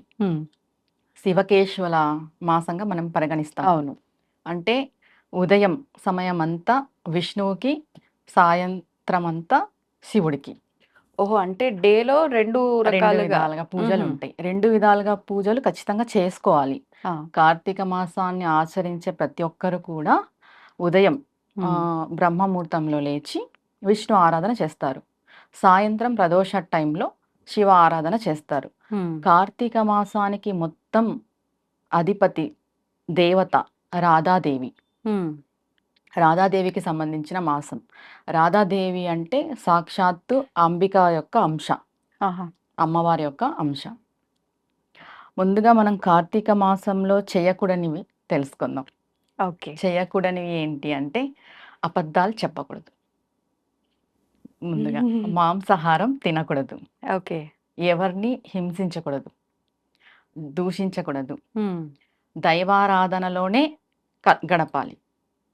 మనకి డేలో ఎక్కువ సమయం దైవారాధనలోనే గడపాలి. అంటే ఇప్పుడున్న బిజీ షెడ్యూల్లో మనం దైవారాధనలో ఉండలేము, ఎక్కువ టైం దేవుడికి టైం స్పెండ్ చేయలేము, కేటాయించలేము. కాబట్టి మనకి రెండు విధాలుగా అంటే ఉదయం పూట విష్ణువుకి, సాయంత్రం పూట శివుడికి అని విభజించారు. చాలా మంది కార్తీక మాస దీక్ష కూడా చేస్తారు. ఏ రకంగా? ఏ రకంగా అనంటే కార్తీక మాసం మనకి దీపావళి ముందు నుండే మొదలవుతుంది. అవును. దీపావళి పాడ్యమి నుండి పూర్తిగా స్టార్ట్ అయిపోతుంది. మనం ధనత్రయోదశి నుండి చేసుకుంటూ వస్తాము. దీపావళి పాడ్యం నుండి స్టార్ట్ అవుతుంది. కొంతమంది పూర్తిగా ఉపవాసం చేస్తారు కార్తీక మాసం అంతా. అంటే కంప్లీట్ తినకుండా ఫలం తీసుకొని, అల్పాహారం తీసుకొని, పండ్లు, లిక్విడ్స్, పాలు ఇలా తీసుకొని నెలంతా చేస్తారు. కొంతమంది ఏకభుక్తం చేస్తారు, మధ్యాహ్నం మాత్రం తీసుకుంటారు. కొంతమంది నక్తం చేస్తారు, అంటే ఉదయం అంతా ఉపవాసం ఉండి చుక్కలు చూసిన తర్వాత భోజనాన్ని స్వీకరిస్తారు. ముందుగా చాలా మంది మేము ఉపవాసం చెయ్యాలి అని అనుకునే వాళ్ళు ఒక్కటేసారిగా కార్తీక మాసం స్టార్ట్ అవ్వగానే ఉపవాసం చేయకూడదు. దీనికి ముందు మనము తెలుసుకోవాల్సిన విషయం ఏమంటే ప్రతి నెల ఉపవాసం చేస్తూ రావాలి. అది ఎప్పుడు చేయాలి? అందరూ మనం ఏకాదశులు యథావిధిగా పాటిస్తాం. అవును. కానీ ప్రతి నెల కృత్తికా నక్షత్రం వస్తుంది కదా, సుబ్రహ్మణ్య స్వామిది, ఆ టైంలో మనం ఉపవాసం చేస్తే ఖచ్చితంగా కార్తీక మాసం అంతా ఉపవాసం ఉండగలం. ముందు అంటే ఒక రకంగా మనం తయారు చేసుకోవడం. అవును, మనల్ని మనం ప్రిపేర్ చేసుకోవడం. అది ఎందుకు కృత్తికా నక్షత్రంలోనే చేయాలి అని అంటే అన్ని దేవతలకి అధిపతి సుబ్రహ్మణ్య స్వామి, దేవసేనుడు అంటాం మనం సుబ్రహ్మణ్య స్వామిని. సుబ్రహ్మణ్య స్వామి యొక్క అనుగ్రహం మనకి సంపూర్ణంగా ఉంటే మనం ఏ దేవత ఆరాధన అయినా చేసుకోవచ్చు. కార్తీక మాసంలో మనం ఉపవాసం పూర్తిగా నెలంతా ఉపవాసం ఉండాలి అంటే ఖచ్చితంగా సంవత్సరంలో వచ్చే ప్రతి నెలలో కృత్తికా నక్షత్రంలో ఉపవాసం చేయాలి. ఆ అనుగ్రహంతో మనం ఈ కార్తీక మాసం అంతా ఉపవాసం ఉండొచ్చు. ఓకే, ఇది ఒకటి. దీని తర్వాత మనం శివారాధన చేస్తాం, విష్ణు ఆరాధన చేస్తాం. విష్ణు ఆరాధనలో ఏం చేయాలి? ఉదయం పూట మనం 3:30కి 3:30కి బ్రహ్మముహూర్తంలో నిద్ర లేచేసి స్నానాధికాలు అన్నీ పూర్తి చేసుకొని మనకి సూర్యోదయం ఇంకా అవుతుంది అనే ముందు 45 నిమిషాల లోపే తులసి కోట దగ్గర దీపం పెట్టుకోవాలి. నిత్య పూజ చేసుకోవాలి. ఇది ఉదయానికి సంబంధించింది. సాయంత్రం శివారాధన ఎలా చేయాలి అంటే ప్రదోష టైం స్టార్ట్ అవ్వగానే ఆ సమయంలో మనం సంకల్పం చేసుకొని శివుడికి అభిషేకము, బిల్వాష్టకము, మెయిన్గా ఈ మాసంలో బిల్వం బాగా ఉపయోగించాలి ప్రతినిత్యం కూడా. ప్రతినిత్యం కూడా. ఓకే. ఉదయం విష్ణువుకి తులసిని ఎలా మనం ఉపయోగించుకుంటామో అవును. సాయంత్రం శివుడికి బిల్వ పత్రాన్ని అలా ఉపయోగించాలి. హా. కార్తీక మాసంలో వచ్చే ప్రతి తిథి కూడా చాలా విశేషమైనది. కానీ పురాణాల ప్రకారం ఏం చెప్తారు అంటే కార్తీక మాసము పౌర్ణానికి అయిపోతుంది అంటారు. పౌర్ణానికి కార్తీక 15 రోజులే. అది ఎప్పుడు మొదలవుతుంది అనేది ఎవరికి తెలియదు. ఇప్పుడు నెల అంటే మనకి 30 రోజులు. అవును. కానీ శాస్త్రాలలో కూడా మామూలు కార్తీక పురాణంలో కూడా 15 రోజులకే ఉంటుంది. పురాణం కూడా వ్యాస భగవానుడు రాసిండేది 15 రోజుల వరకే ఉంటుంది. కార్తీక పౌర్ణమికే కార్తీక మాసం అయిపోతుంది అని అంటారు. ఎందుకని అట్లా అంటే అది తెలీదు ఇంతవరకు దేనికి ఎలా అనే విషయం అయితే తెలీదు. మనకి కార్తీక పురాణంలో వ్యాస మహర్షి చెప్పబడింది కూడా కార్తీక పౌర్ణమి వరకే ఉంటుంది. మనం ఎక్స్టెండ్ చేసుకొని చెప్పుకుంటున్నాం కథలు నెలంతా. ప్రతిరోజు పురాణం చదువుతూ ఉంటాం. అట్లా కానీ 15 రోజులే చెప్పబడింది. ఓకే. అంటే ఒకవేళ దీక్ష చేయాలనుకున్న వాళ్ళు పౌర్ణమి వరకు చేసి ఆపేయొచ్చా? చేయొచ్చు. ఇప్పుడు మెయిన్ దీక్ష చేయాలి అనే వాళ్ళు సోమవారాలు చేసుకోవచ్చు. కార్తీక మాసంలో వచ్చే సోమవారాలు చేసుకోవచ్చు, శనివారాలు చేసుకోవచ్చు, ఆదివారాలు చేసుకోవచ్చు సూర్య భగవానుడికి. శుక్రవారం అంటే అమ్మవారికి సంబంధించింది. మెయిన్ శివకేశవులు కాబట్టి శనివారం, సోమవారం, ఆదివారం చేసుకోవచ్చు. లేదు మనం 15 రోజులు కంటిన్యూగా చేసుకోవచ్చు, నెల రోజులు చేసుకోవచ్చు. ఇది మన ఆరోగ్యరీత్యా మనం చేసుకోవాలి. ఇప్పుడు నేను ఎవరికైనా చెప్పే విషయం ఏమంటే మనం వినేసి మేము ఉండాలి అనే ఇది దానికంటే మనం మన ఆరోగ్యం పరిశీలించుకొని మన ఆరోగ్యరీత్యా మనం ఏం చేయగలము, ఎంతవరకు మనకి సహకరిస్తుంది మన ఆరోగ్యం అనేది తెలుసుకొని దాన్ని బట్టి మనం వెళ్తే సరిపోతుంది. ఓకే. ఓకే. అంతే. అంటే 15 రోజులు అంటే 15 రోజులు లేదు, మీరు అన్నట్టుగా ఎన్ని సోమవారాలు వస్తే అన్ని సోమవారాలు. ఈసారి అయితే మనకు 4 సోమవారాలు వచ్చినట్టున్నాయి. సోమవారాలు లేదు శనివారాలు అంటే శనివారాలు, ముఖ్యమైన రోజులు చూసుకునైనా ఆచరించుకోవచ్చు. సరిపోతుంది. అయితే ఇందాక చెయ్యకూడని పనుల్లో కొన్ని చెప్పారు, చేయాల్సిన పనుల్లో కొన్ని చెప్పారు. ఈ ఆచరించే వాళ్ళంతా కూడా దీక్షగా తీసుకొని 15 రోజులు ఆచరించినా లేదు ముఖ్యమైన రోజులు ఆచరించినా నెలంతా ఆచరించినా చాలా మందిలో సందేహం. ప్రతి ఒక్కరు చెప్తూనే ఉంటారు, ప్రతి సంవత్సరం ఆచరిస్తూనే ఉంటారు. అయినా కూడా తలస్నానం చేయాలా, లేదు అని అంటే పొద్దున మళ్ళీ తలస్నానం చేసి పూజ చేసినాక సాయంకాల పూజకు మళ్ళీ స్నానం చేయాలా, ఇలా రకరకాల డౌట్స్. ఒక్కసారి వాటి గురించి కూడా. ఇప్పుడు ఉపవాసంకి వచ్చేసి 8 ఏళ్ళ పిల్లవాడి వరకు ఉపవాసం చేయకూడదు, 80 ఏళ్ళు దాటిన వాళ్ళు ఉపవాసం చేయకూడదు. ఓకే. 8 నుంచి 80 మధ్య వయసు వాళ్ళే చేయాలి. అది కూడా ఆరోగ్య రీత్యా చూసుకొనే చేయాలి ఉపవాసం అనేది. కార్తీక మాసంలో ఉపవాసం ఉంటే 1,000,000 రెట్లు ఫలితం అని చెప్పేసి ఆరోగ్యం రిస్క్ లో పెట్టుకొని చేసే అవసరం లేదు. భగవంతుడు ఎప్పుడు ఆరోగ్యం రిస్క్ పెట్టుకొని చేయమని చెప్పలేదు.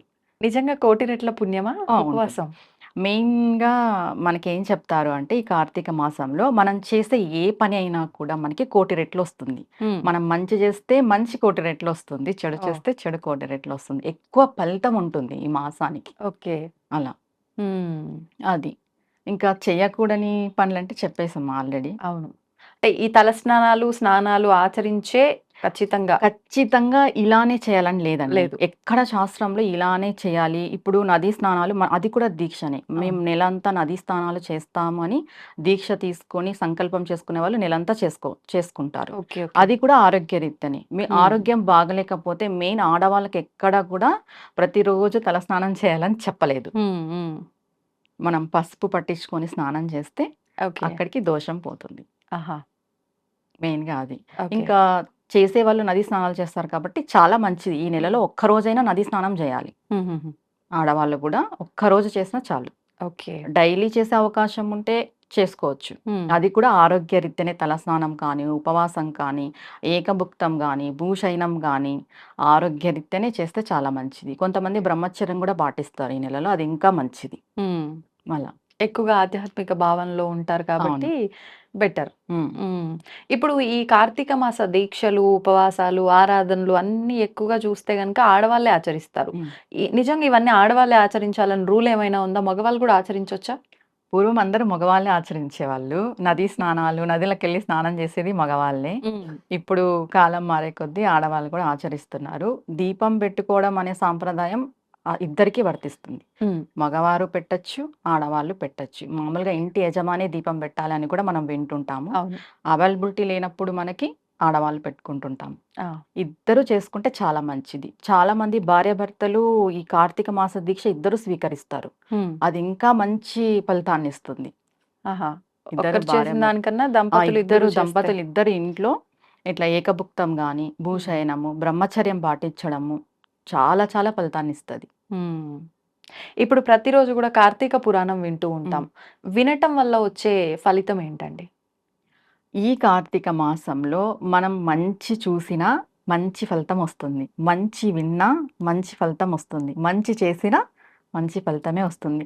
విన్నా, చదివినా, చూసినా ఏదైనా దైవపరంగా మనం చేసింది చాలా రెట్లు ఫలితాన్ని ఇస్తుంది. ఓకే. అది మన ఎలా చెప్తారంటే, మనం 10% చేస్తే 1000% అంటాం కదా, అలా 100% కూడా కాదు, 1000% ఉంటుంది. చాలా మంది ఎన్నెన్నో సమస్యలతో ఇబ్బందులు పడుతూనే ఉంటారు. ఎక్కువగా ఆర్థికపరమైన సమస్యలు, ఈ ఫైనాన్షియల్ మ్యాటర్స్‌లో అంటే సరిపోను సంపాదన ఉన్నప్పటికీ దాన్ని బ్యాలెన్స్ చేయలేక ఇబ్బంది పడే వాళ్ళు ఉంటారు. లేదు అనంటే నిజంగానే వాళ్ళకు సరిపోయేంత ధనం రాక ఇబ్బంది పడే వాళ్ళు ఉంటారు. ఏ రకంగా చూసినా కూడా ప్రతి ఒక్క ఇంట్లో కూడా ఖచ్చితంగా ఆర్థికపరమైన ఇబ్బందులైతే ఉంటూనే ఉంటాయి. మరి వాటి నుంచి ఇంక మేము బయట పడతామా లేదా, ఇంకింతేనా మా జీవితము అని ఆలోచిస్తూ ఎంతో డీప్‌గా వెళ్ళిపోతూ ఉంటారు చాలామంది. అటువంటి వారికి ఏదైనా ఉపశమనం కలిగించే విధానం ఉంటే వివరించండి. సరే అమ్మా. ఆర్థిక సంక్షోభం అనేది పెనుభూతం లాంటిది. అవును. ప్రతి ఒక్కరి జీవితంలో మనకి ఏదో ఒక లోటుపాటు అనేది ఖచ్చితంగా ఉంటుంది. మనం ఎంత సంపాదించినా కూడా దానికి సరిపోతుంది. అంటే ఉన్నారు బాగుండేటోళ్ళు. సాదాసీదా ప్రజల కోసం మనం ఇప్పుడు ఒకటి మాట్లాడుకుందాం. ముందుగా మనం ఆర్థికంగా బయటపడాలి అనంటే మనకి ఒక ప్లానింగ్ అనేది ఉండాలి. మెయిన్ మనం ఏం చేస్తున్నాం, మనకి రాబడి ఎంత ఉంది, పోతున్నది ఎంత పోతుంది, ఆ ప్లానింగ్ అనేది ఖచ్చితంగా వేసి ఉండాల్సిందే. ప్రతి ఒక్కరు.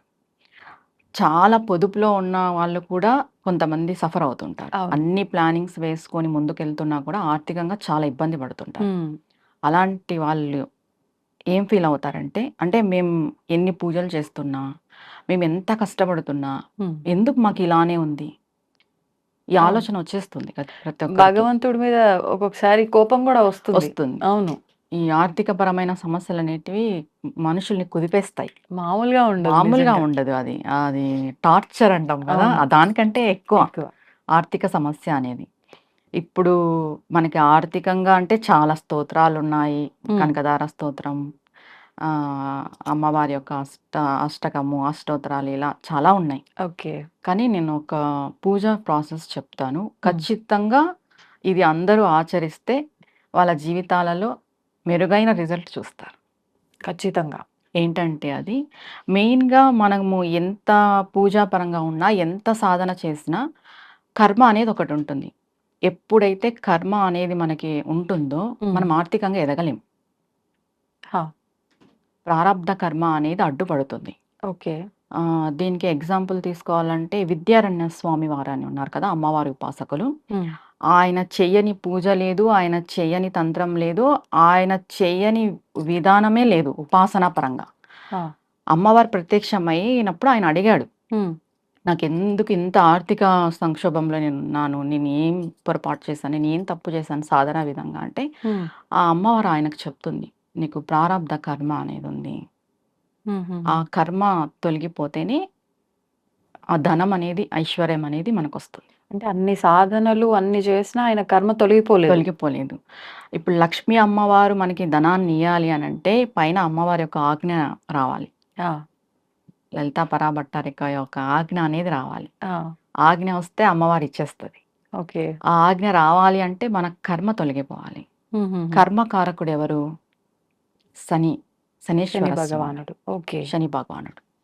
ఎప్పుడైతే మనం కర్మను తొలగించుకుంటామో ఆటోమేటిక్ గా మనకి లక్ష్మి, ఐశ్వర్యం, ధనం అనేది వచ్చేస్తుంది. కానీ ఐశ్వర్య ప్రదాత శివుడు అని అంటూ ఉంటారు కదా. అవును, అంటే కర్మ అడ్డుపడుతుంది కదా. ఓకే. ఐశ్వర్య ప్రదాత శివుడు అమ్మవారే. మనకి కర్మ బ్యాడ్ కర్మ ఉండేటప్పుడు మనం ఏం పొందలేం. ఓకే. మంచి రిజల్ట్ అనేది అంటే ఉండదు. కొన్నిసార్లు దగ్గర దాకా వచ్చింది, పోయింది ఇట్లాంటివి అంటూ అంటే ఉంటారు. పుట్టుకతో ప్రతి ఒక్కరికి భగవంతుడు ఒక ఖజానా అనేది పెట్టింటాడు. ఆ! మనకి ఇది మన లైఫ్ లాంగ్ ఈ ఖజానా అనేది రాసి పెట్టింటాడు. హ్మ్. ఆ ఖజానాని మనం చేరుకోవడానికి ఈ సాధన అనేది మనకు ఉపయోగపడుతుంది. ఓకే. కొంతమందికి పూర్వజన్మ సుకృతం మంచి కర్మ వల్ల ఆటోమేటిక్‌గా వచ్చేస్తుంది ధనం హ్మ్. అనేది జీవితంలోకి. కొంతమందికి పూర్వజన్మ కర్మఫలం వల్ల వాళ్ళకి రాసి ఉన్నా కూడా అందదు. ఆ! ఓకే.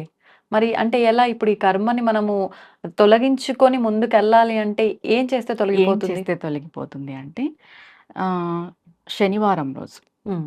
జమ్మి చెట్టు. జమ్మి చెట్టు. జమ్మి వృక్షం. జమ్మి వృక్షం ఉంది కదా! శని కారకుడు. ఆ! శనికి జమ్మి వృక్షం మనం తీసుకుంటాం. ఓకే. ఓకే. జమ్మి వృక్షం ముందు మనం కూర్చొని హ్మ్. ముగ్గు 8 దీపాలు పెట్టుకునేలాగా ముగ్గు వేసుకోవాలి. ఆహా! ఓకే. చతురస్రం ముగ్గులోనే దీపాలు పెట్టాలి. అష్టచతురస్రం వేసుకొని చెట్టుని హ్మ్. జమ్మి వృక్షాన్ని మనం మధ్యలో పెట్టుకొని పసుపు, కుంకుమ, పంచోపచార పూలు, గంధము హ్మ్. అన్ని అలంకరణ చేసుకొని జమ్మి వృక్షానికి లలిత సహస్రనామం పారాయణం చేయాలి. అక్కడే కూర్చొని. అక్కడే కూర్చొని ఎలా చేయాలి అంటే మనం స్టార్ట్ చేస్తాం కదా! హ్మ్. శుద్ధ జలం తీసుకోవాలి. గంగా జలం తీసేసుకొని ఒక స్పూన్ ఉద్దరిని హ్మ్. పంచపాత్ర అన్ని పెట్టుకుంటాం మనం. హ్మ్. పెట్టుకున్న తర్వాత లలితా పారాయణం ఒక్కొక్క శ్లోకానికి మనం చేతిలో వాటర్ వేసుకొని ఓకే. చెట్టు మొదల్లో వదలాలి. లేదు డైరెక్ట్‌గా స్పూన్‌తో అయినా వదలొచ్చు. హుహు. స్పూన్‌తో అయినా వేయొచ్చు. లేదంటే చేతిలో వేసుకొనైనా వదలొచ్చు. ఓకే. ఇప్పుడు ఎలా అంటే శ్రీమాత, శ్రీ మహారాజ్ఞి, శ్రీమ సింహాసనేశ్వరి, చిదగ్నికుండ సంభూత, దేవ కార్య సముద్యత అని చెప్పేసి వాటర్ వేసుకొని జమ్మి చెట్టు మొదల్లో వదలాలి. ఇలా అంతా అయిపోయిన తర్వాత టెంకాయ కొట్టేసేసి మహామంగళారతి ఇచ్చేసి, హ్మ్. స్వామి మాకున్న కర్మను తొలగించు. ప్రారబ్ధ కర్మని. శనివారం రోజు జమ్మి చెట్టులో చాలా ప్రత్యేకమైన పవర్ ఉంటుంది. శమీశ్వరుడు అంటారు జమ్మి చెట్టు. జమ్మి చెట్టుని. ఆహా! శనీశ్వరుడు కాదు. శమీశ్వరుడు. శమీశ్వరుడు. ఆహా! శమీశ్వరుడు. అంటే ఈశ్వరుడే. శనీశ్వరుడినే ఇలా పిలుస్తారా? లేదంటే లేదు. ఇక్కడ వేరే ఈశ్వరుడు ఉంటాడు ఆ రోజు. ఆహాహా! శనివారం రోజు హ్మ్. జమ్మి చెట్టులో ఈశ్వరతత్వం ఎక్కువ ఉంటుంది. ఓకే. శమి వృక్షము ఈశ్వరుడు, ఈశ్వరుడు. శమీశ్వరుడు. మామూలుగా అంటే విజయదశమి రోజు అమ్మవారి యొక్క శక్తి ఎక్కువ ఉంటుంది. అవును. అవును. ప్రతి శనివారం రోజు హుహు. జమ్మి వృక్షంలో శివుడి యొక్క తత్వం ఎక్కువ ఉంటుంది. కానీ శనివారం విష్ణుమూర్తి అంటారు గదా! జమ్మి వృక్షం శనికారకుడు. ఆ! శనికి కర్మను తొలగిస్తారు. హ్మ్. ఈ కర్మను తొలగించి ఐశ్వర్యం ఇవ్వాలి అంటే ఈశ్వరుడు. ఈశ్వరుడు. ఓకే. ఈ జమ్మి వృక్షంలో ఈశ్వరుడు ఉంటాడు. హ్మ్.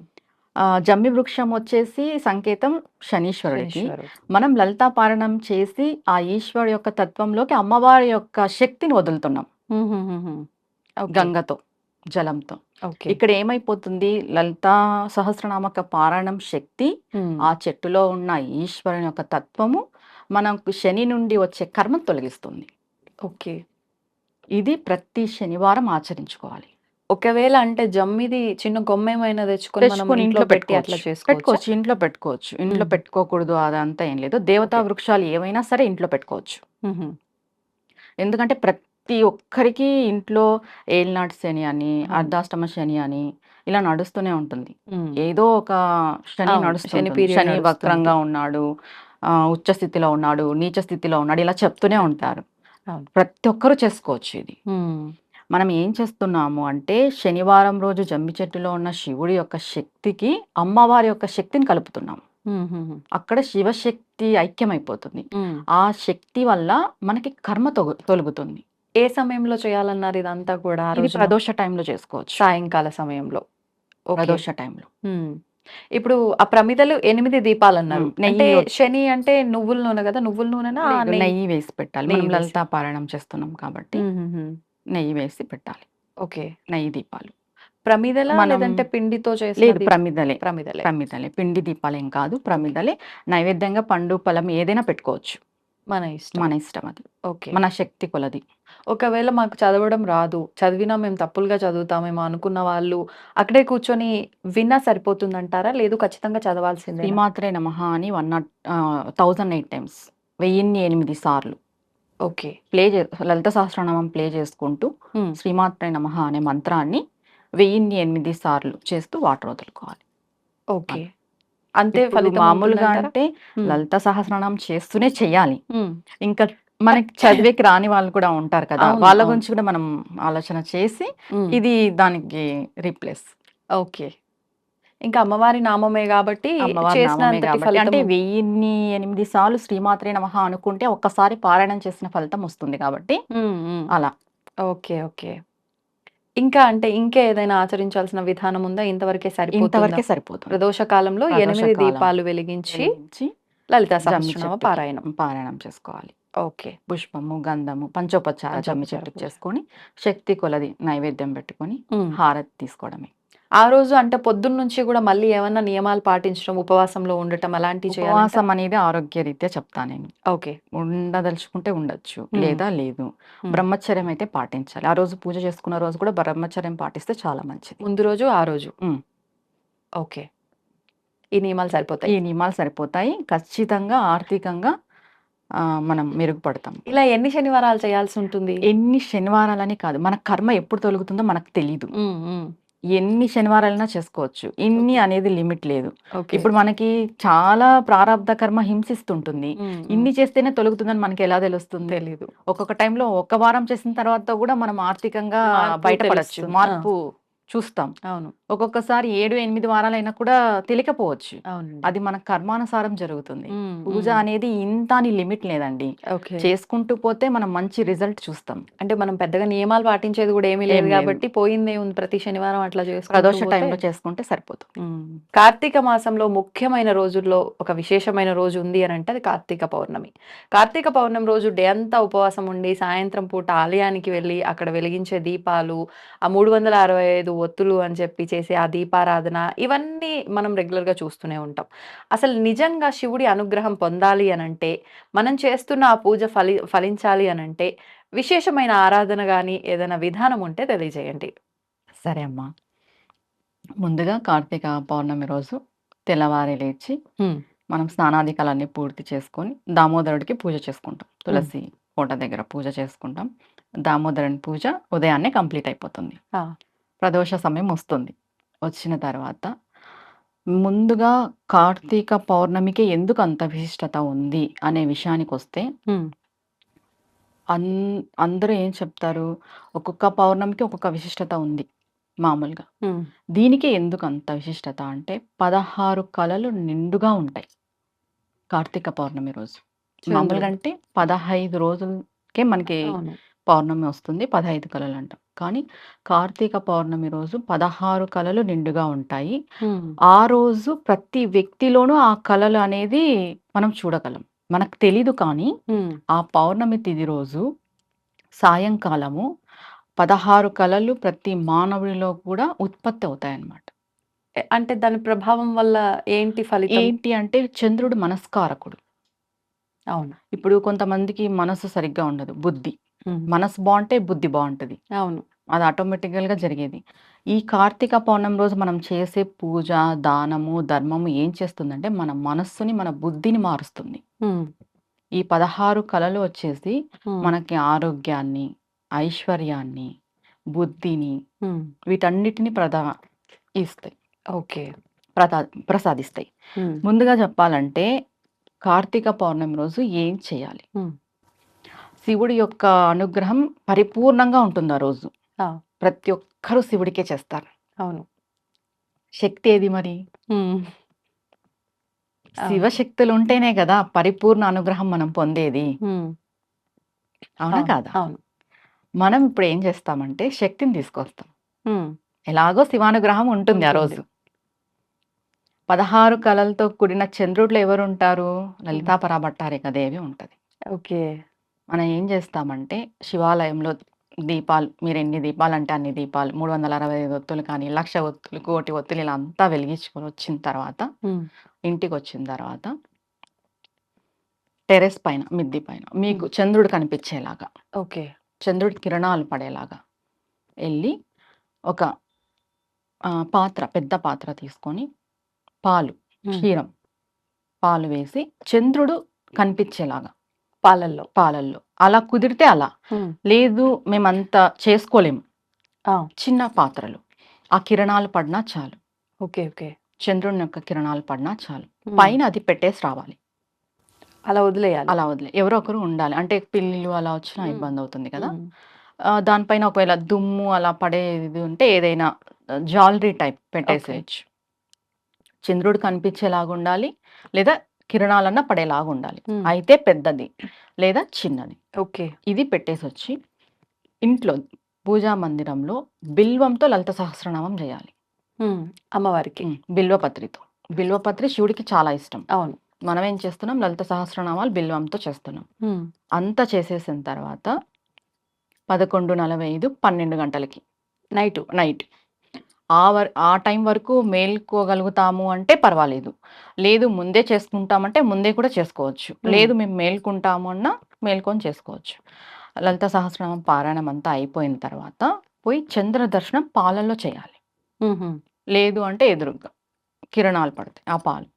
ఆ పాలని మనం స్వీకరించాలి. తీర్థంగా. కంప్లీట్‌గా అమ్మవారి యొక్క అనుగ్రహం మనకు కలుగుతుంది. ఓకే. ఓన్లీ పచ్చి పాలంతే. అందులో ఇంకేం కలపొద్దు. పచ్చి పాలు అనంటే మనం బెల్లం వేసుకొని తాగాలి.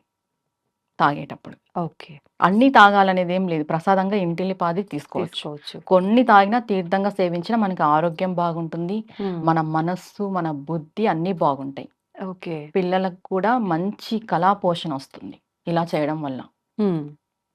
ఒకవేళ అంటే మీరన్నట్టుగా అర్ధరాత్రి వరకు మేము ఉండలేము అనుకున్న వాళ్ళు ఒక అరగంట సేపు అలా పెట్టి తర్వాత తీసుకొని తీర్థంగా తీసుకోవచ్చు. 7:30, స్వీకరించొచ్చు. 8, 9 ఆ టైంలో కూడా మనం తీసుకొని సేవించొచ్చు ఓకే. ఆ పాలని. తర్వాత ప్రతి ఒక్కరు మంత్రం ఉపదేశం ఉన్నవాళ్ళు కానీ, నామం పట్టుకున్న వాళ్ళు కానీ, కార్తీక పౌర్ణమి రోజు మర్రి చెట్టు కింద మర్రి చెట్టు కింద జపం చేస్తే ఓకే. దానికి 1,00,00,000 రెట్ల ఫలితం వస్తుంది. ఏ సమయంలో అండి? ఏ సమయమైనా పర్వాలేదు. ఆ రోజున. ప్రదోష టైం తర్వాత. ఓకే. అంటే మర్రి చెట్టు దగ్గర దెయ్యాలుంటాయి. అది సాయంకాలం అంతా తర్వాత ఏం వెళ్ళొద్దు. లేదు. ఏముండదు. ఏం లేదు. మర్రి ఓకే. చెట్టుని కూడా మనం పంచపల్లాలలో ఒక వృక్షంగా మనం దేవుడికి ఉపయోగిస్తాం. అవును. ఆ రోజు మర్రి చెట్టుకి చాలా చాలా శక్తి ఉంటుంది. మనకి చెప్తాం కదా తిథులు బట్టి ఇప్పుడు శనివారం జమ్మి వృక్షంకి ఎలా చెప్తామో, కార్తీక పౌర్ణమి రోజు మర్రి చెట్టులో అంత శివతత్వము, శక్తితత్వం 2 ఉంటాయి. ఓకే. మంత్రం ఉపదేశం ఉన్నవాళ్ళు, నామం పట్టుకున్న వాళ్ళు పోయి అక్కడ జపం చేస్తే 1,00,00,000 రెట్ల ఫలితం మనకుంటుంది. మర్రి చెట్టు కింద. ఒకవేళ అంటే ఉపదేశం లేని వాళ్ళు నామం చేసుకుంటుంటారు నామం కదా! చేసు ఏదైనా ఇష్టదైవం నామం తీసుకెళ్ళి అక్కడ కూర్చొని ఎక్కువసేపు కూర్చోలేము మేము. మాకు భయం అనిపిస్తుందంటే 16 సార్లు చేసుకున్నా చాలు. అంతే. 16 చేసుకొని ఆవు పాలతో మీ యొక్క మంత్రానికి గాని, మీ యొక్క నామానికి గాని తర్పణ మొదలాలి చేతిలో. ఓకే. అయిపోయిన తర్వాత. ఒక్కొక్కసారి మనం నామం అనుకోని ఆవు పాలు చేతిలో పోసుకొని మర్రి చెట్టు కింద తర్పణ మొదలాలి. అంటే ఒక్కో నామం అయిపోగానే ఒకసారి వదలాలి. తర్పణం. క్షీర తర్పణం అంటారు అది. ఓకే. మర్రి చెట్టుకి. ఇలా చేస్తే మంత్రాది దేవత యొక్క అనుగ్రహం మనకి కలుగుతుంది. సంపూర్ణంగా కలుగుతుంది. ఓకే. మంత్రం సిద్ధిస్తుంది కూడా. కొంతమందికి చాలా సంవత్సరాలుగా చేస్తుంటారు. మంత్రసిద్ధి యొక్క ప్రత్యేకత తెలుసుకొనిండరు ఇంకా. చేస్తుంటారు కానీ ఓకే వాళ్ళకి నడుస్తుంది అనేలాగుంటుంది. కానీ ఇలా చేసిన తర్వాత మనం చూసుకుంటే దాని యొక్క ఇది అంటాం కదా పవర్ మనకి బాగా తెలుస్తుంది. ఇప్పుడు మీరన్నట్లుగా ఉపదేశం ఉండి మంత్రం చేసిన వాళ్ళకైతే అది నిజంగా అర్థమైపోతుంది. నామం నామం పట్టుకున్న చేసుకున్న వాళ్ళకి కూడా వాళ్ళకి అర్థమైతుంది. ఏంటి ఫలితం ఏంటండి? ఇప్పుడు ఎల్లకాలము కొంతమంది గురువు లేక నామాన్నే పట్టుకొనింటారు. ఇప్పుడు ఓం దుర్గాయ నమః, నమః శివాయ, ఎవరి ఓం ఇష్ట నమో దైవానికి భగవతే సంబంధించిన నామం వాళ్ళు వాసుదేవాయ ఇలా చేసుకోవచ్చు. చేసుకుంటూ ఉంటారు కొంతమంది. అవును. ఎవరు నామం కూడా లేకున్నట్టయితే ఉండరు ఉండరు. ఈ కాలంలో. అవును. నేను అనుకుంటున్నాను. ఒకవేళ అలా లేకున్నట్టు ఉండేవాళ్ళు కూడా ఆ రోజు మీరు ఇష్ట దైవాన్ని యొక్క నామంని స్మరించుకోండి. మర్రి ఓకే. చెట్టు మీకు అవైలబిలిటీ ఉంటే హ్మ్. మీ పరిసరాలలో. ఓకే. తర్వాత కార్తీక పౌర్ణమి రోజు పాలతో చేసిన పాయసాన్ని, అన్నం పాయసం భగవంతునికి నివేదన చేయాలి ఇంట్లో. ఇంట్లో. ఓన్లీ పాలతో చేసిండేది. ఓకే. ఇంకా పాలు, బెల్లము, రైస్ వేసి చేస్తాం కదా! అన్నం పాయసం అంటాం అది. పరమాన్నం. భగవంతుడికి పరమాన్నం. లలితా ఓకే. పారాయణం చేసుకోవాలి బిల్వపత్రితో.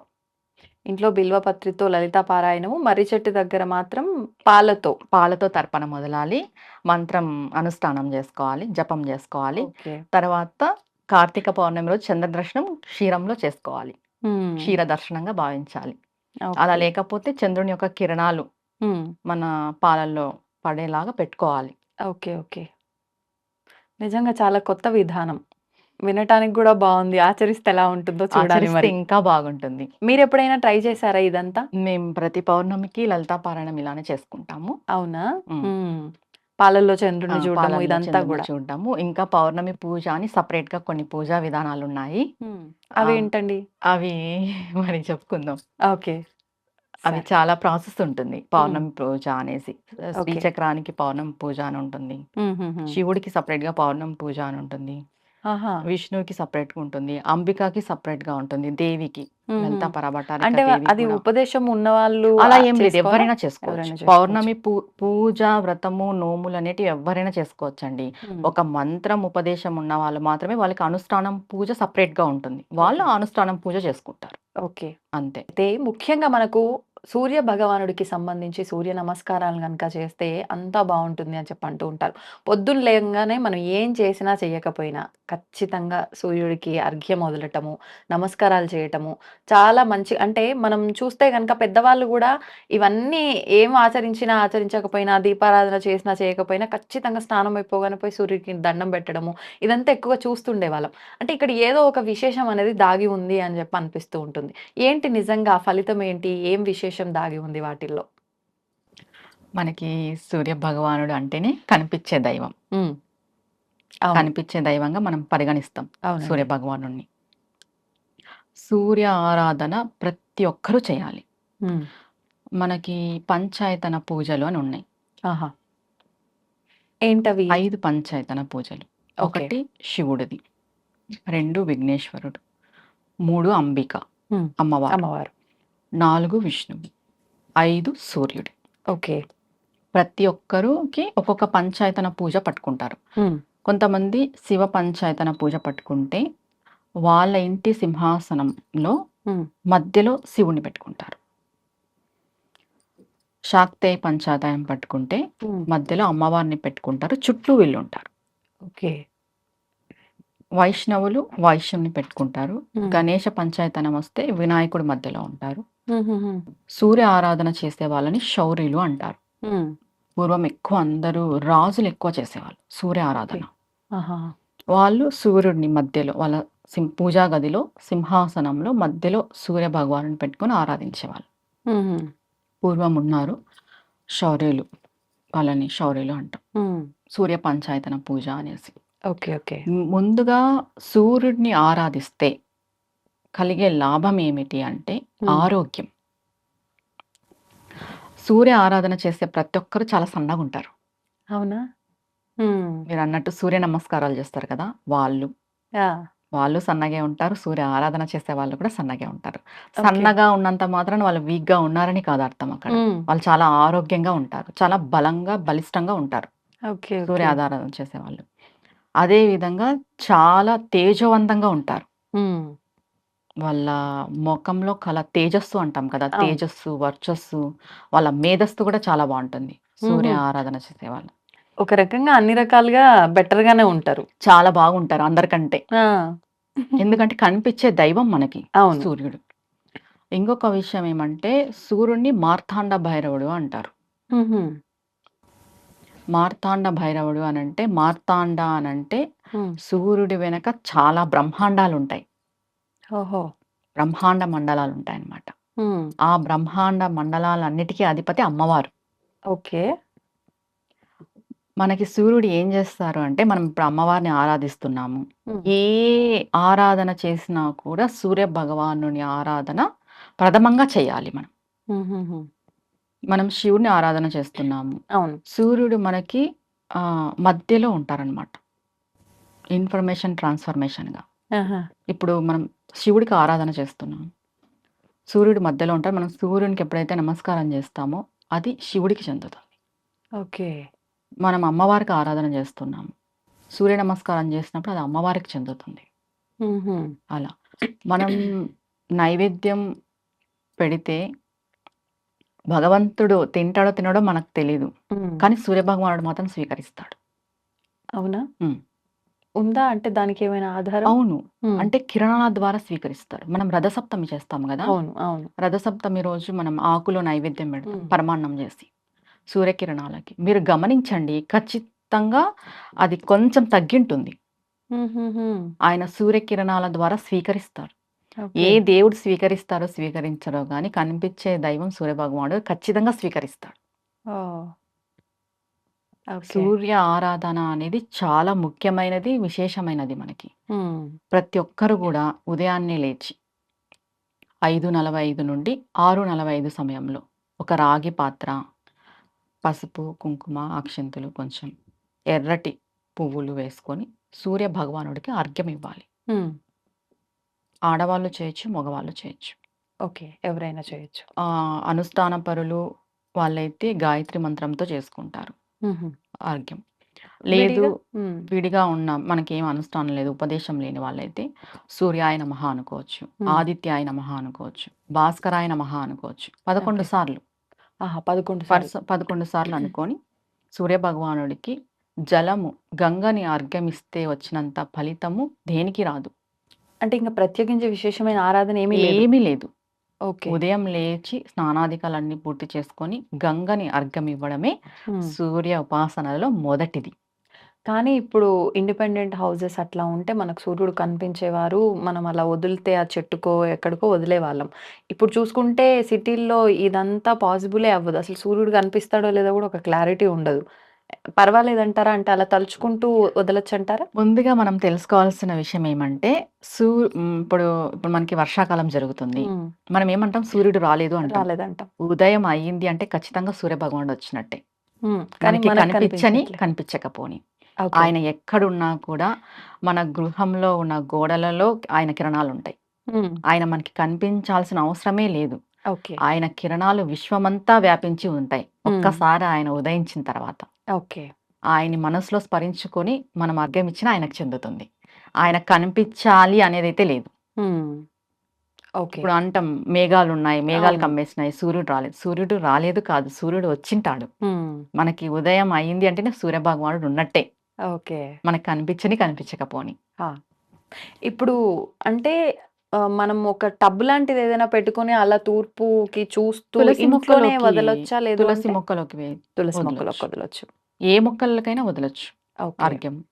మెయిన్‌గా సూర్యభగవానుడి వల్లే సమస్త జీవరాశి బతుకుతుంది. అవును. పంటలు, పొలాలు, మనకి ధాన్యం, హ్మ్. సూర్యభగవానుడు లేనిదే అసలు ఏ క్రిమి, కీటకం కూడా బతకలేదు. ఆ! అవును. అవునా కాదా? అవును. నిజం. ఆయనతోనే మొత్తం సమస్త విశ్వం నడుస్తుంది. హ్మ్. అది ఎలా అంటే ఆయన్ని నడిపిస్తుంది అమ్మవారు. ఓహ్! సూర్యచంద్రులు మనకి కనిపించే దైవాలు అయితే, మనం ఏం చెప్తాము? అమ్మవారి యొక్క తాటంకాలు సూర్యచంద్రులుగానే చెప్తాం. ఆ! అమ్మవారి యొక్క కనులు సూర్యచంద్రులుగానే చెప్తాం. అమ్మవారి యొక్క స్తనాలను కూడా సూర్యచంద్రులుగానే చెప్తాం. హుహుహు. అమ్మవారు సూర్యచంద్రుల్ని స్తనాలుగా పెట్టుకొని మొత్తం విశ్వాన్నంతటిని పోషిస్తుంది అంటారు. ఆహాహా! ఇలా ఓకే. ఓకే. బట్ ఇదంతా అమ్మవారి వర్ణనలో ఉంటుంది. ఉంటుంది. ఓకే. అంటే లలిత సహస్రనామాల్లోనా? సౌందర్య లహరిలోనా? అసలు లలిత సహస్రనామాల్లో తాటంకాలుగా చెప్తారు. ఓకే. సౌందర్యలహరిలో స్తనాలుగా చెప్తారు. హుహుహుహు. లలిత సహస్రనామంలో కళ్ళు కూడా సూర్యచంద్రుల్లాగా ఉంటాయి అని కూడా చెప్తారు అమ్మవారి కళ్ళు. ఓకే. ఓకే. హ్మ్. సౌందర్యలహరిలో అయితే స్తనాలుగా చెప్తారు. హ్మ్. ఎలా చెప్తారంటే మనకి ఒక శ్లోకం వస్తుంది. కొనక్వాంచి కరికలభ కుంభస్తననత అనేసి హుహుహు. సౌందర్యలహరిలో. పరీక్షీణ మధ్యే పరిణత చరచంద్రవదన ఆ! ధనుర్బాణాన్ పాశం శృణిమపి దదానా కరతలైః పురస్తాదస్తాన్నః పురమది తురాహో పురుషిక. అంటే అమ్మవారి యొక్క స్తనాలు ఎలా ఉంటాయి అంటే ఏనుగు యొక్క కుంభస్థలం ఎలా ఉంటుంది అలా ఉంటాయి. హుహుహు. అలా ఉంటాయి అమ్మవారి యొక్క స్తనాలు. ఓకే. ఓకే. ఆమె భుజాలు వెడల్పుగా ఉండి, హ్మ్. స్తనాలు పెద్దవిగా ఉండి, ఆమె నడుము చిన్నదిగా ఉంటుంది. హ్మ్. అమ్మవారి యొక్క ఆరాధన మనం చేస్తే అమ్మవారి మనకి ఈ శ్లోకానికి ప్రతిఫలం ఏమంటే, ఈ శ్లోకం చదివితే అమ్మవారే మనకి ప్రత్యక్షంగా కనిపిస్తుంది అంటారు సౌందర్యలహరిలో. దీంట్లో చెప్పబడింది. ఆమె ఓకే. ముఖము పరిణత చరచంద్ర వదన అంటే పూర్తిగా 16 కళలతో నిండిన చంద్రుడిలాగా ఉంటుంది. ఆమె స్తనాలు సూర్యచంద్రుడిలాగా ఉంటాయి. ఆమె పోషిస్తుంది సమస్త జీవరాశిని అనేసి. ఓకే. ప్రతి ఒక్కరు గూడా ప్రతిరోజు సూర్య భగవానుడికి అర్ఘ్యం ఇచ్చుకోండి. రాగి చెంబులో రాగి నీళ్లు, పాత్రలో పసుపు, చెంబు అని కాదు, కుంకుమ, చిన్న గ్లాస్ అయినా గ్లాస్ అయినా పర్వాలేదు. పర్లేదు. ప్రతి ఒక్కరు గూడా సూర్య భగవానుడికి అర్ఘ్యం అనేది ఇస్తే ముందుగా మనకి ఆరోగ్యం బాగుంటుంది. ఆరోగ్యం బాగుంటే మనం సకల పనులు చేసుకోవచ్చు. అంతే. అవును. ఆరోగ్యం భాస్కరాధీనం అంటారు. మన ఖండిత. ఆరోగ్యం సూర్య భగవానుడి యొక్క ఆధీనంలో ఉంటుంది. మీరు అన్నట్టుగా ఇప్పుడు అందరూ బాగా లడ్డుగా అయిపోయి సూర్య నమస్కారాలు చేస్తే సన్నగా అవుతారని చెప్పి సూర్య నమస్కారాలు చేసే వాళ్ళు అవును. కూడా ఉన్నారు. అవును. ఎట్లాగూ భాస్కరుణ్ణి ఆరాధించిన వాళ్ళు స్లిమ్ గా ఉంటారని మీరు కూడా ఓవర్ చెప్పారు. వెయిట్ ఉండరు. ఉమ్, వాళ్ళ దాంట్లో సూర్య భగవాన్‌ని ఆరాధించే వాళ్ళ బాడీలో చెడు పదార్థం అనేదే ఉండదు. మనకి ఓకే. కొలెస్ట్రాల్ ఇవన్నీ ఉంటాయి కదా! ఉమ్, ఉమ్, ఇవేవి ఉండవు. వాళ్ళు చాలా సన్నగా ఉంటారు. ఉమ్. ఆరోగ్యంగా ఉంటారు. మెయిన్‌గా సూర్య భగవాన్‌ని ఆరాధిస్తే మేధస్సు, తెలివితేటలు కూడా చాలా బాగుంటాయి. ఓకే. అంటే ఇక్కడ భక్తి అందుకే ఉన్నవాళ్ళు. ఆదివారం టైంలో నాన్ వెజ్ తినకూడదు అంటారు. ఆదివారం మనకి రైట్. సూర్య భగవానుడి యొక్క ఆరాధన జరుగుతుంది. మనకి కనిపించే దైవం ఆయన. ఆదివారం నాన్ వెజ్ మానేయమని చెప్పడానికి కారణం కూడా ఇదే. కానీ చాలా మంది హాలిడే కాబట్టి ఆ రోజునే తినేవాళ్ళు కూడా ఉంటారు. తెలిసి తప్పు చేసేస్తున్నాం ఒక రకంగా. ముందుగా శనివారం మానేస్తాం మనం గదా! అవును. శని భగవానుడిదని. శని భగవానుడి వాళ్ళ తండ్రి సూర్య భగవానుడు. ఆదివారం కదా మానేయాల్సింది. ఓకే. అంటే శని భగవానుడి తండ్రే గొప్ప కొడుక్కే ఇంత స్థాయిలో ఉన్నాడు. ప్రయారిటీ ఇంత ఇస్తున్నప్పుడు. ప్రయారిటీ ఇస్తున్నాం, మనం తండ్రికి ఇవ్వట్లేదు. ఉమ్, సూర్య భగవానుడికి ఇవ్వట్లేదు. అవును. ఇది అందరూ తెలుసుకొని ఆదివారం పూట మాంసాహారం మానేస్తే మెయిన్ ఆరోగ్యంగా ఉంటారు. ఓకే. మన ఆరోగ్యాన్ని మనం సగం కాపాడుకున్నట్టు. ఉమ్, మాంసాహార నిషేధం వల్ల. మాంసాహారం నిషేధం వల్ల. ఇంకేమైనా ఉన్నాయా నియమాలు, కండిషన్స్? ఇది ఒకటేనా ఆ రోజున ఆదివారం. ప్రత్యేకించి? ఆదివారం ప్రతిరోజు అర్ఘ్యం ఇవ్వలేని వాళ్ళు ఆదివారం మాత్రం ఇచ్చుకున్నా చాలు. ఒక్క రోజున. ఆ రోజు సూర్య భగవానుడి ఆరాధన చేసుకొని మాంసాహారాన్ని తినకుండా ఆయన యొక్క నమస్కారాలు చేసుకున్నా కూడా మనం ఆరోగ్యంగా ఉంటాం. ఇప్పుడు ముందుగా మనకి సోమవారం రాబోతుంది. అవును. మొదటి మొదటి సోమవారం. సోమవారం. ప్రతి ఒక్కరూ తెలుసుకోవాల్సిన విషయం ఏమంటే, ఒక్క సోమవారం ఒక పూజ, రెండవ సోమవారం ఇంకొక పూజ, మూడవ సోమవారం ఇంకొక పూజ అలా కాదు. హా, కార్తీక మాసంలో 4 కానీ, 5 కానీ వస్తుంటాయి. మీరు సంకల్పం చేసుకోవాల్సిన విషయం ఏమంటే, ఒకటే పూజ. ప్రతి సోమవారం ఉమ్, ఒకటే నియమం, ఒకటే దీక్ష. ఓకే. నేను కార్తీక సోమవారాలలో ఈ విధంగా దీక్ష చేస్తానని సంకల్పం చేసుకోవాలి. అది ఎలా? ఉమ్, మాంసాహారం మానేయడం, భూశయనం చేయడం, బ్రహ్మచర్యం పాటించడం, ఉమ్, ఏకభుక్తము నక్తము చేయడం, లేదా పరిపూర్ణంగా ఉపవాసం చేయడం. ఓకే. జలం కూడా తీసుకోకున్నట్టు కొంతమంది చేస్తారు. అవును. అలా చేయడం, అబద్ధాలు చెప్పుకోకున్నట్టు ఉండడం, ఉమ్, మౌనవ్రత దీక్ష. అవునా? మౌనంతో ఉండాలి ఆ రోజున? చాలా మంచిది. ఓకే. చాలా చాలా ఫలితాన్ని ఇస్తుంది మౌనవ్రత దీక్ష. ఉమ్, ఉమ్, ఓకే. ఇలా మీరు దీంట్లో ఏది మేము చేయగలము, హా, మేము ఏది చేయగలము అని మీరు ముందుగా నిర్ణయించుకోవాలి. ఉమ్, ఎవరైనా సరే ఈ 4 సోమవారాలు అదే చేయాలి. ఓకే. మౌనవ్రత దీక్ష చేసేవాళ్ళు ఉమ్, ఉదయం నుండి సూర్యోదయం కాకనే స్నానం ఆచరించి సంకల్పం చేసుకోవాలి. ఉమ్, స్వామి, నేను మౌనవ్రత దీక్ష చేస్తున్నాను. ఓకే. ప్రదోష టైం వరకు 5:30 సమయం వరకు చేయాలి. పొద్దున సూర్యోదయం నుంచి సూర్యాస్తమయం వరకు. అస్తమయం వరకు చేయాలి. ఓకే. దాని తర్వాత పూజ ఉంటుంది. ఉమ్, శివారాధన చేస్తాం. ఉపవాసం కూడా ఏకభుక్తం చేసేవాళ్ళు మధ్యాహ్నం తినొచ్చు.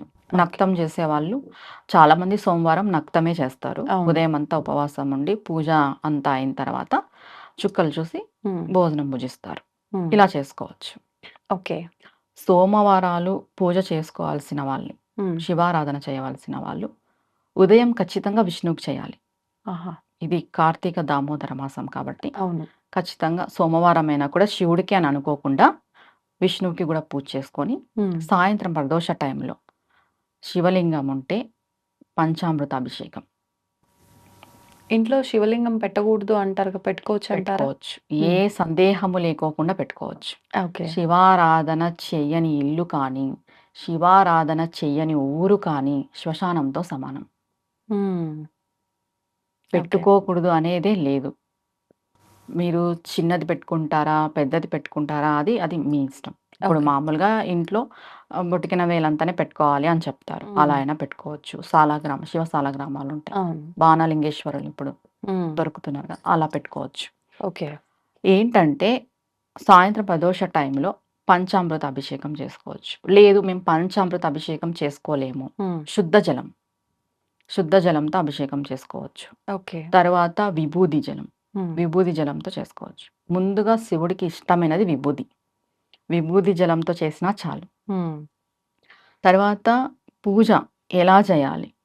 శివాష్టోత్తరము, రుద్రము, నమ్మకము, చవకము ఇవన్నీ చేస్తూ ఉంటారు. అలాగే బిల్వ అష్టోత్తరం కూడా చదవాలి. ఓకే.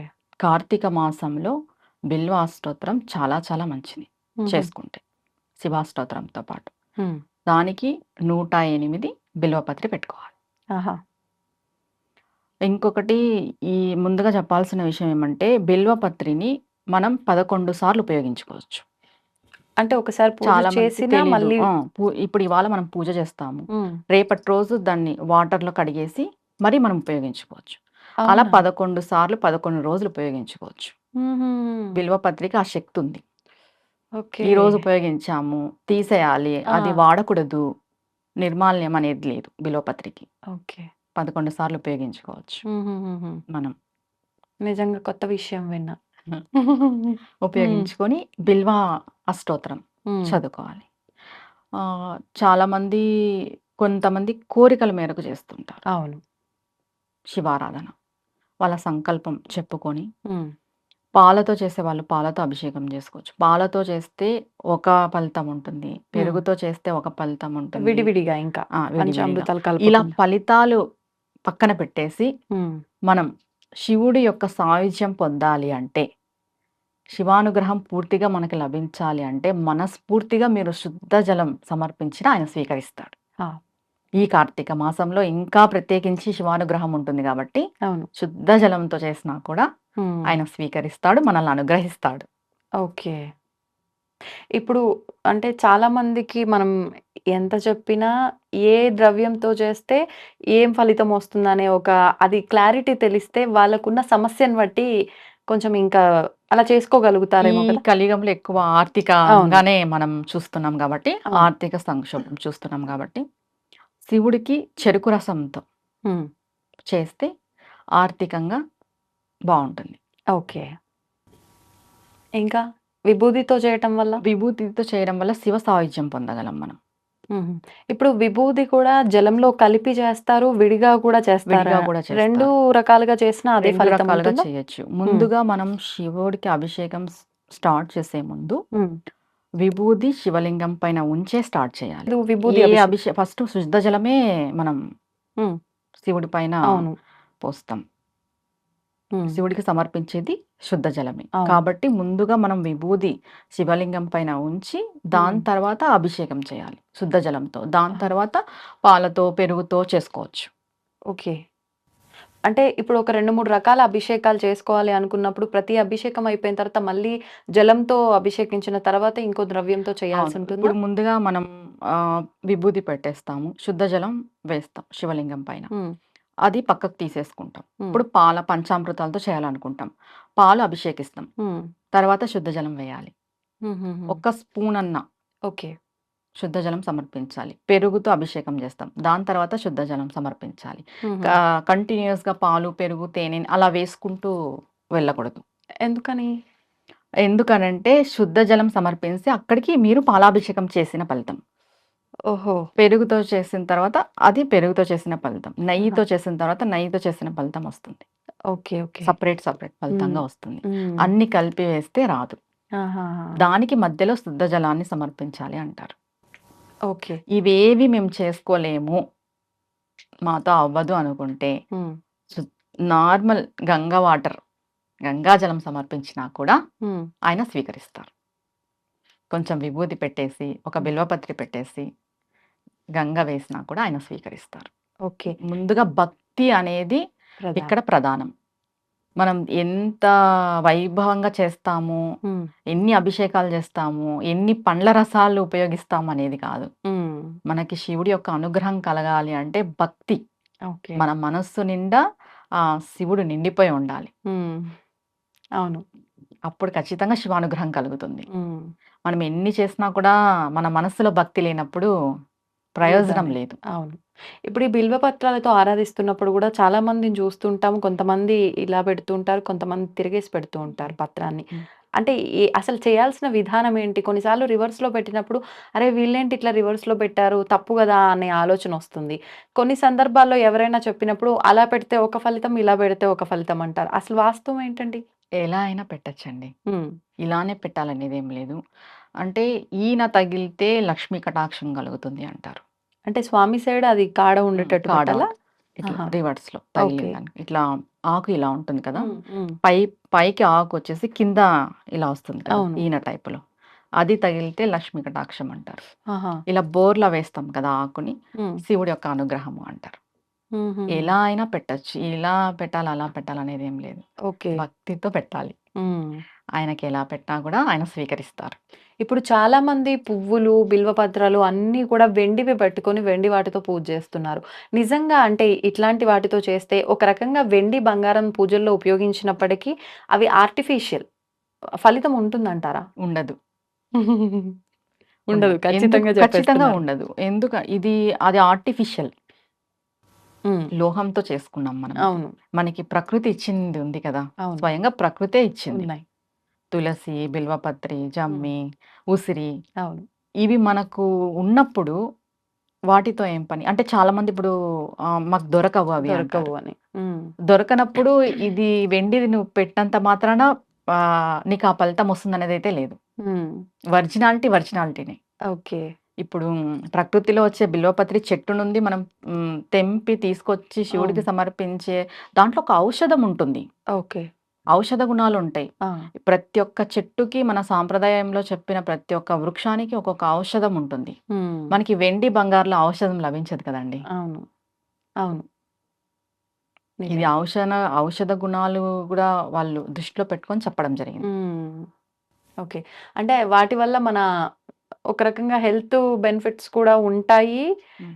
సేమ్ టైమ్ పూజకి అవి ఒరిజినల్‌వి పెడితే ఫలితము అని అన్ని రకాలుగా ఆహ్, ఇమిడీకృతమై ఉంటుంది. పూజలో భాగంగా మన హ్మ్. పెద్దవాళ్ళన్నీ గూడా ఒక రకంగా ఆ ప్రాసెస్‌ని అలా హ్మ్. కొనసాగిస్తూ తీసుకొచ్చారు. అవును. ఇన్ని ఒక దగ్గర ఉండాలి అని చెప్పి నిజం హ్మ్. చెప్పాలంటే. ప్రతి పండుగకి, ప్రతి పుష్పానికి, ప్రతి ఆకుకి ఒక అర్థం ఉంటుంది. ఉంది. అది సైంటిఫిక్‌గా గావచ్చు, పూజకు సంబంధించి శాస్త్రంగా గావచ్చు. మనకి అందరికీ తెలిసిన విషయమే. శ్రీకృష్ణ తులాభారం. అవును. మనకి సత్యభామ మొత్తం అన్నీ తీసుకొచ్చేసి హ్మ్. పెట్టేస్తుంది. ఆయన్ని తుంచాలా అని చెప్పేసి. తూల్చడానికి. హ్మ్. బంగారు ఆభరణాలంతా తెచ్చి పెడుతుంది. హ్మ్. కానీ కృష్ణ పరమాత్మ తూగడు. హ్మ్. రుక్మిణి తులసిని సమర్పిస్తుంది భక్తితో. అవును. మనం భక్తితో ఫలం పెట్టినా, పుష్పం పెట్టినా, ఏం పెట్టినా భగవంతుడు స్వీకరిస్తాడు. హ్మ్. ఆడంబరాలతో మనం వెండి పూలు, వెండి ఆకులు ఏం పెట్టినా భగవంతుడు స్వీకరించాడు. హ్మ్. ఏదైనా లోహంతో చేసింది ఇప్పుడు మనకి ఉంది, మనం పెట్టుకోగలుగుతున్నాం. లేని వాళ్ళు అవును. ప్రకృతి ఇచ్చిందే కదా అవును. ఉపయోగించుకోవాల్సింది. ఉన్నవాళ్ళు ఆడంబరాలకి పోయి చేసుకుంటున్నాం. హ్మ్. లేని వాళ్ళు హ్మ్. భగవంతుడు ఎప్పుడు సదా లేని వాళ్ళ గురించి ఆలోచిస్తాడు. ఆ! ఉన్న వాళ్ళ గురించి కాదు ఆలోచించేది భగవంతుడు. హ్మ్. లేని వాళ్ళు, పేదరికంలో ఉన్నవాళ్ళు, వెనుకబడిన వాళ్ళు నన్ను ఎలా చేరుకోవాలి, నన్ను ఎలా ఆరాధించాలి అనే ప్రకృతి పరంగా పరదేవత నిండి ఉంది. హ్మ్. ప్రకృతి అంతా. మనకు నిజంగా ఈ ఒక్క ఉదాహరణ జాలు. మనం ప్రకృతితో భగవంతుని ఆరాధించాలి ఆరాధించాలి కాబట్టి అని చెప్పడానికి ఆ ఇదొక్క ఉదాహరణ. శ్రీకృష్ణ తులాభారం యొక్క ఉదాహరణ చాలు. అవును. మనం భక్తితో భక్తితో. సమర్పించాలి. ఏది సమర్పించినా హ్మ్. భక్తి, ప్రేమతో మనం భగవంతునికి సమర్పిస్తే ఖచ్చితంగా ఆయన అనుగ్రహం మనం పొందగలం. వాస్తవం అండి. నిజంగా మంచి ఉదాహరణ. హ్మ్. ప్రతి ఒక్కరికి మంచిగా అంటే ఎళ్ళిపోతుంది బుర్రలోకి. అవును. నిజమే గదా! ఇది ఆడంబరాలు ఉన్నంత సేపు అదక్కడ ఏమాత్రం త్రాసు జరగలేదు. అవును. ఆ ఒక్క తులసి దళం పెట్టగానే నార్మల్ అయిపోతుంది నార్మల్ గదా! అయిపోతుంది. ఆయన అదొక్కటి తూగుతాడు. అర్థమైపోతుంది. నిజంగా అవును. భక్తి ఎంత ప్రధానం భక్తి ఎంత అనటానికి. ప్రధానం అనేది. అవును. అవునా గదా! నిజం. నిజం. నేను ముందుగా చెప్పేది ఒకటే అండి. భక్తి ప్రధానం. హ్మ్. ప్రయత్నం ముఖ్యం. అవును.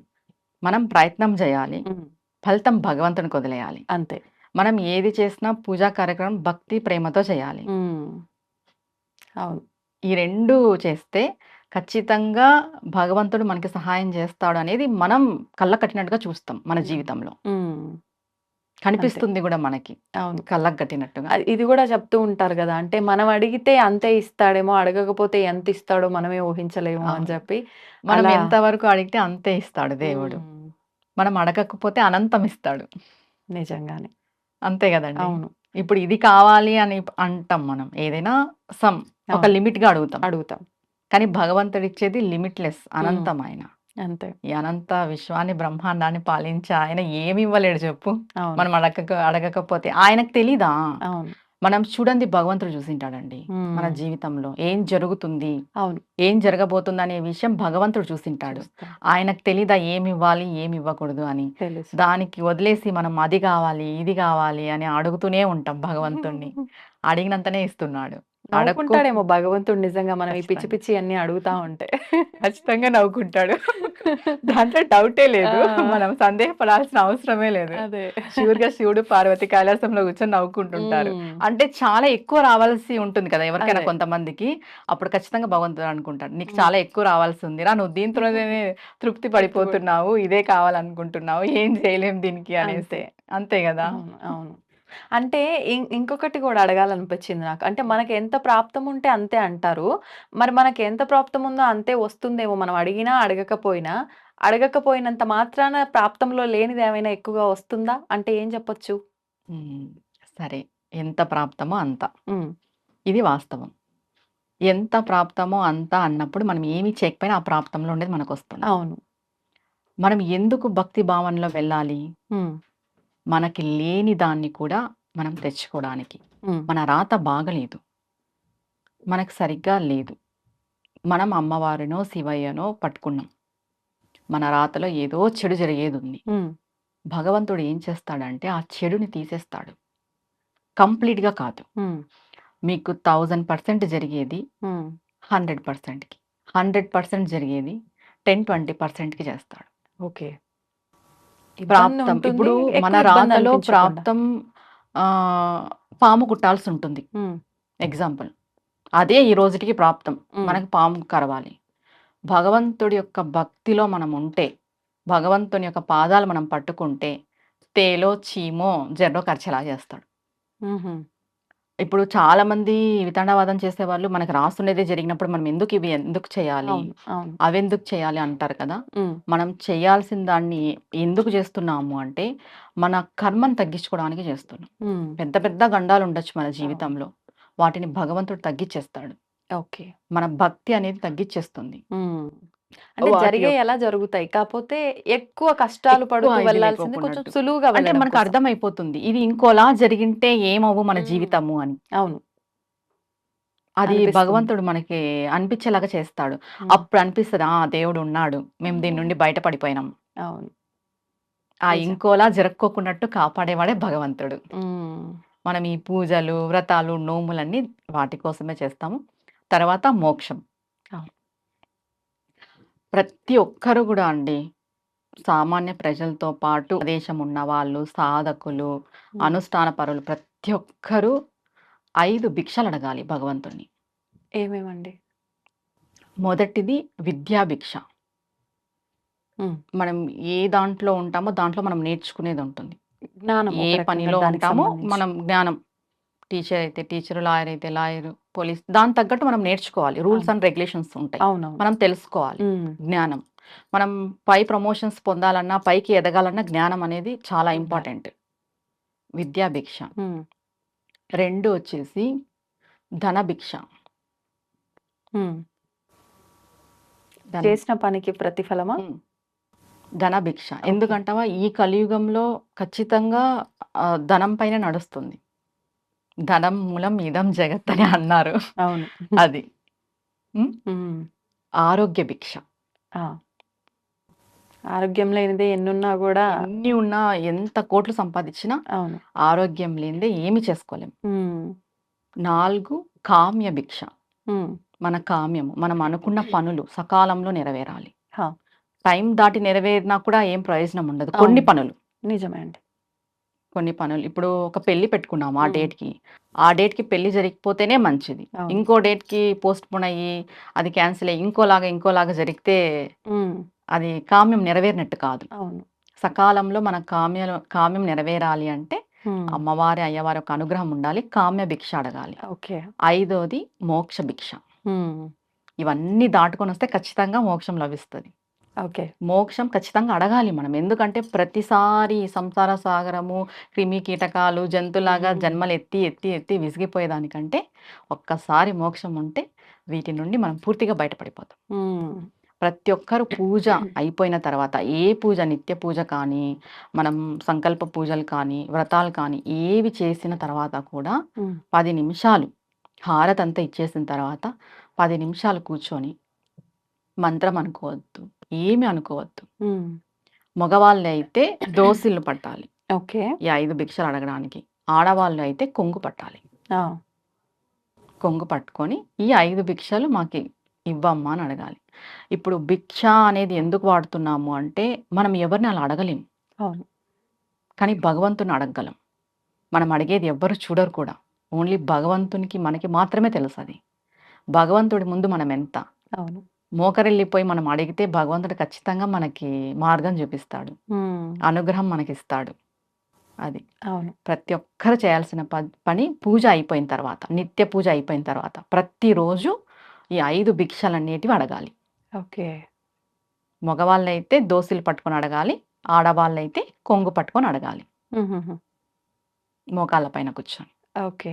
అంటే స్వామి నేను నీ ముందు ఇలా మోకరిల్లిపోయినాను, నీ పాదాలకి నేను దాసోహం అంటున్నాను, నేను ఇప్పుడు శరణాగతి వేడుకుంటున్నాను, నాకు ఈ 5 భిక్షలను ప్రసాదించు, నా జీవితాంతం ఈ 5 భిక్షలు నాకు కావాలి అని మనం భగవంతుని వేడుకుంటున్నట్టు. అవును. ఇది ప్రతి ఒక్కరు గుర్తుపెట్టుకోవాలి నిజంగా. అవును. పూజ అనంతరం ఇంకా అయిపోయిందా, ప్రసాదాలు తినేద్దామా, ఈ హడావిల్లో ఉండకుండా ఈ యొక్క విధానాన్ని గనక ఆచరిస్తే అద్భుతం నిజంగా. భగవంతుడు ఎందుకు కనికరించడండి ఇంత మంచిగా మనం అడుక్కున్న తర్వాత? భగవంతుని అడుక్కున్న తర్వాత అవును. అసలు చెప్పండి, ఒక 10 నిమిషాలు అలా కూర్చోండి పోవాలి పూజా ఓకే. గదిలో భగవంతుని ముందు మాట్లాడాలి. ముందుగా మనం ఈ ఒక్క ఎగ్జాంపుల్ ఏం చెప్తాను అంటే, భగవంతుడికి పెద్ద పెద్ద స్తోత్రాలు చదివేసి పెద్ద పెద్ద పారాయణాలు చేసేసి వీళ్ళు కాదు నచ్చేది. ఏమీ రావు, వాళ్ళ బుద్ధి చాలా మంచిగా ఉంటది, వాళ్ళు ఏమీ చదవలేరు, ఏమీ చేయలేరు. అలాంటి వాళ్ళని చాలా మెచ్చుకుంటాడు దేవుడు. మనం కూడా అంతే కదండి. చిన్న పిల్లల్ని బాగా వచ్చి రాని మాట్లాడే పిల్లల్ని బాగా ముద్దు చేస్తాం. అవును. వాళ్ళు ఎంత ముద్దు ముద్దుగా ఉంటారు. పెద్దగా అయిన తర్వాత మాట్లాడితే నోరు మూసుకో, ఎందుకు మాట్లాడతావు, అతి మాటలు మాట్లాడతావు అంటాం కదా పిల్లల్ని. అలా భగవంతుడు కూడా ఏమీ రాని వాళ్ళ వైపే ఉంటాడు ఎక్కువ. మాకు అన్ని తెలుసు అని అనుకొని అహంగా ఫీల్ అయ్యే వాళ్ళ దగ్గర ఉండడు. మేము ఇది చదువుతాం, చాలా మంది చెబుతారు మాకు అదొచ్చు ఇదొచ్చు, మేము ఇది చదువుతాం, ఇది పారాయణం చేస్తాం, ఇది ఇన్నిసార్లు పారాయణం చేస్తాం. అలాంటి వాళ్ళకంటే ఏమీ రాని వాళ్ళకే భగవంతుని యొక్క అనుగ్రహం ఎక్కువ ఉంటుంది. అలా 10 నిమిషాలు మనం పూజా మందిరంలో కూర్చొని, నాకు ఏమీ రాదు, ఏమీ తెలీదు, నీవే శరణాగతి, నీ పాదాలనే పట్టుకున్నాను, నా జీవితం ఏం చేస్తావో నీ పాదాల దగ్గర పెట్టాను అనేసి మీరు భగవంతునికి అప్పచెప్పేసేయండి మీ జీవితాన్ని. భగవంతుడు చూసుకుంటాడు. అంతే. అంతే. సంతోషం అండి. నిజంగా మంచి విషయాలు మనం అంటే టాపిక్ అక్కడే ఎండ్ చేద్దాం అనుకున్నాము, అనుకోకుండా అది యాడ్ చేయడము, ఇంత మంచి సబ్జెక్ట్ అంతా కూడా వచ్చింది. నిజంగా అందరికీ ఉపయోగపడే సబ్జెక్ట్. థ్యాంక్ యూ అండి. Thank you very much. నమస్తే మా శ్రీ మాత్రే నమః. And for more videos, Please subscribe to iDream. Please subscribe to iDream. Please subscribe iDream. And please subscribe to iDream.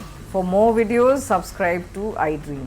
please like, share and subscribe to the channel. Congratulations, iDream. Subscribe to iDream. Subscribe to iDream. So subscribe to iDream Media. iDream ki iDream team andarki huge congratulations. Please subscribe iDream Media. Please subscribe to iDream. Subscribe iDream. Please subscribe to iDream. iDream అంటే నా కళల channel subscribe చేసుకున్న నోరు తిరుగుతలేదు, మీరైతే గంట గుర్తు కొట్టండి. For more such videos, please subscribe to iDream. Subscribe to iDream. Please subscribe to iDream. Please subscribe iDream Media. Please do subscribe to iDream. Please subscribe to iDream Media. For best entertainment and information, please subscribe I Dream. And don't forget to subscribe to iDream.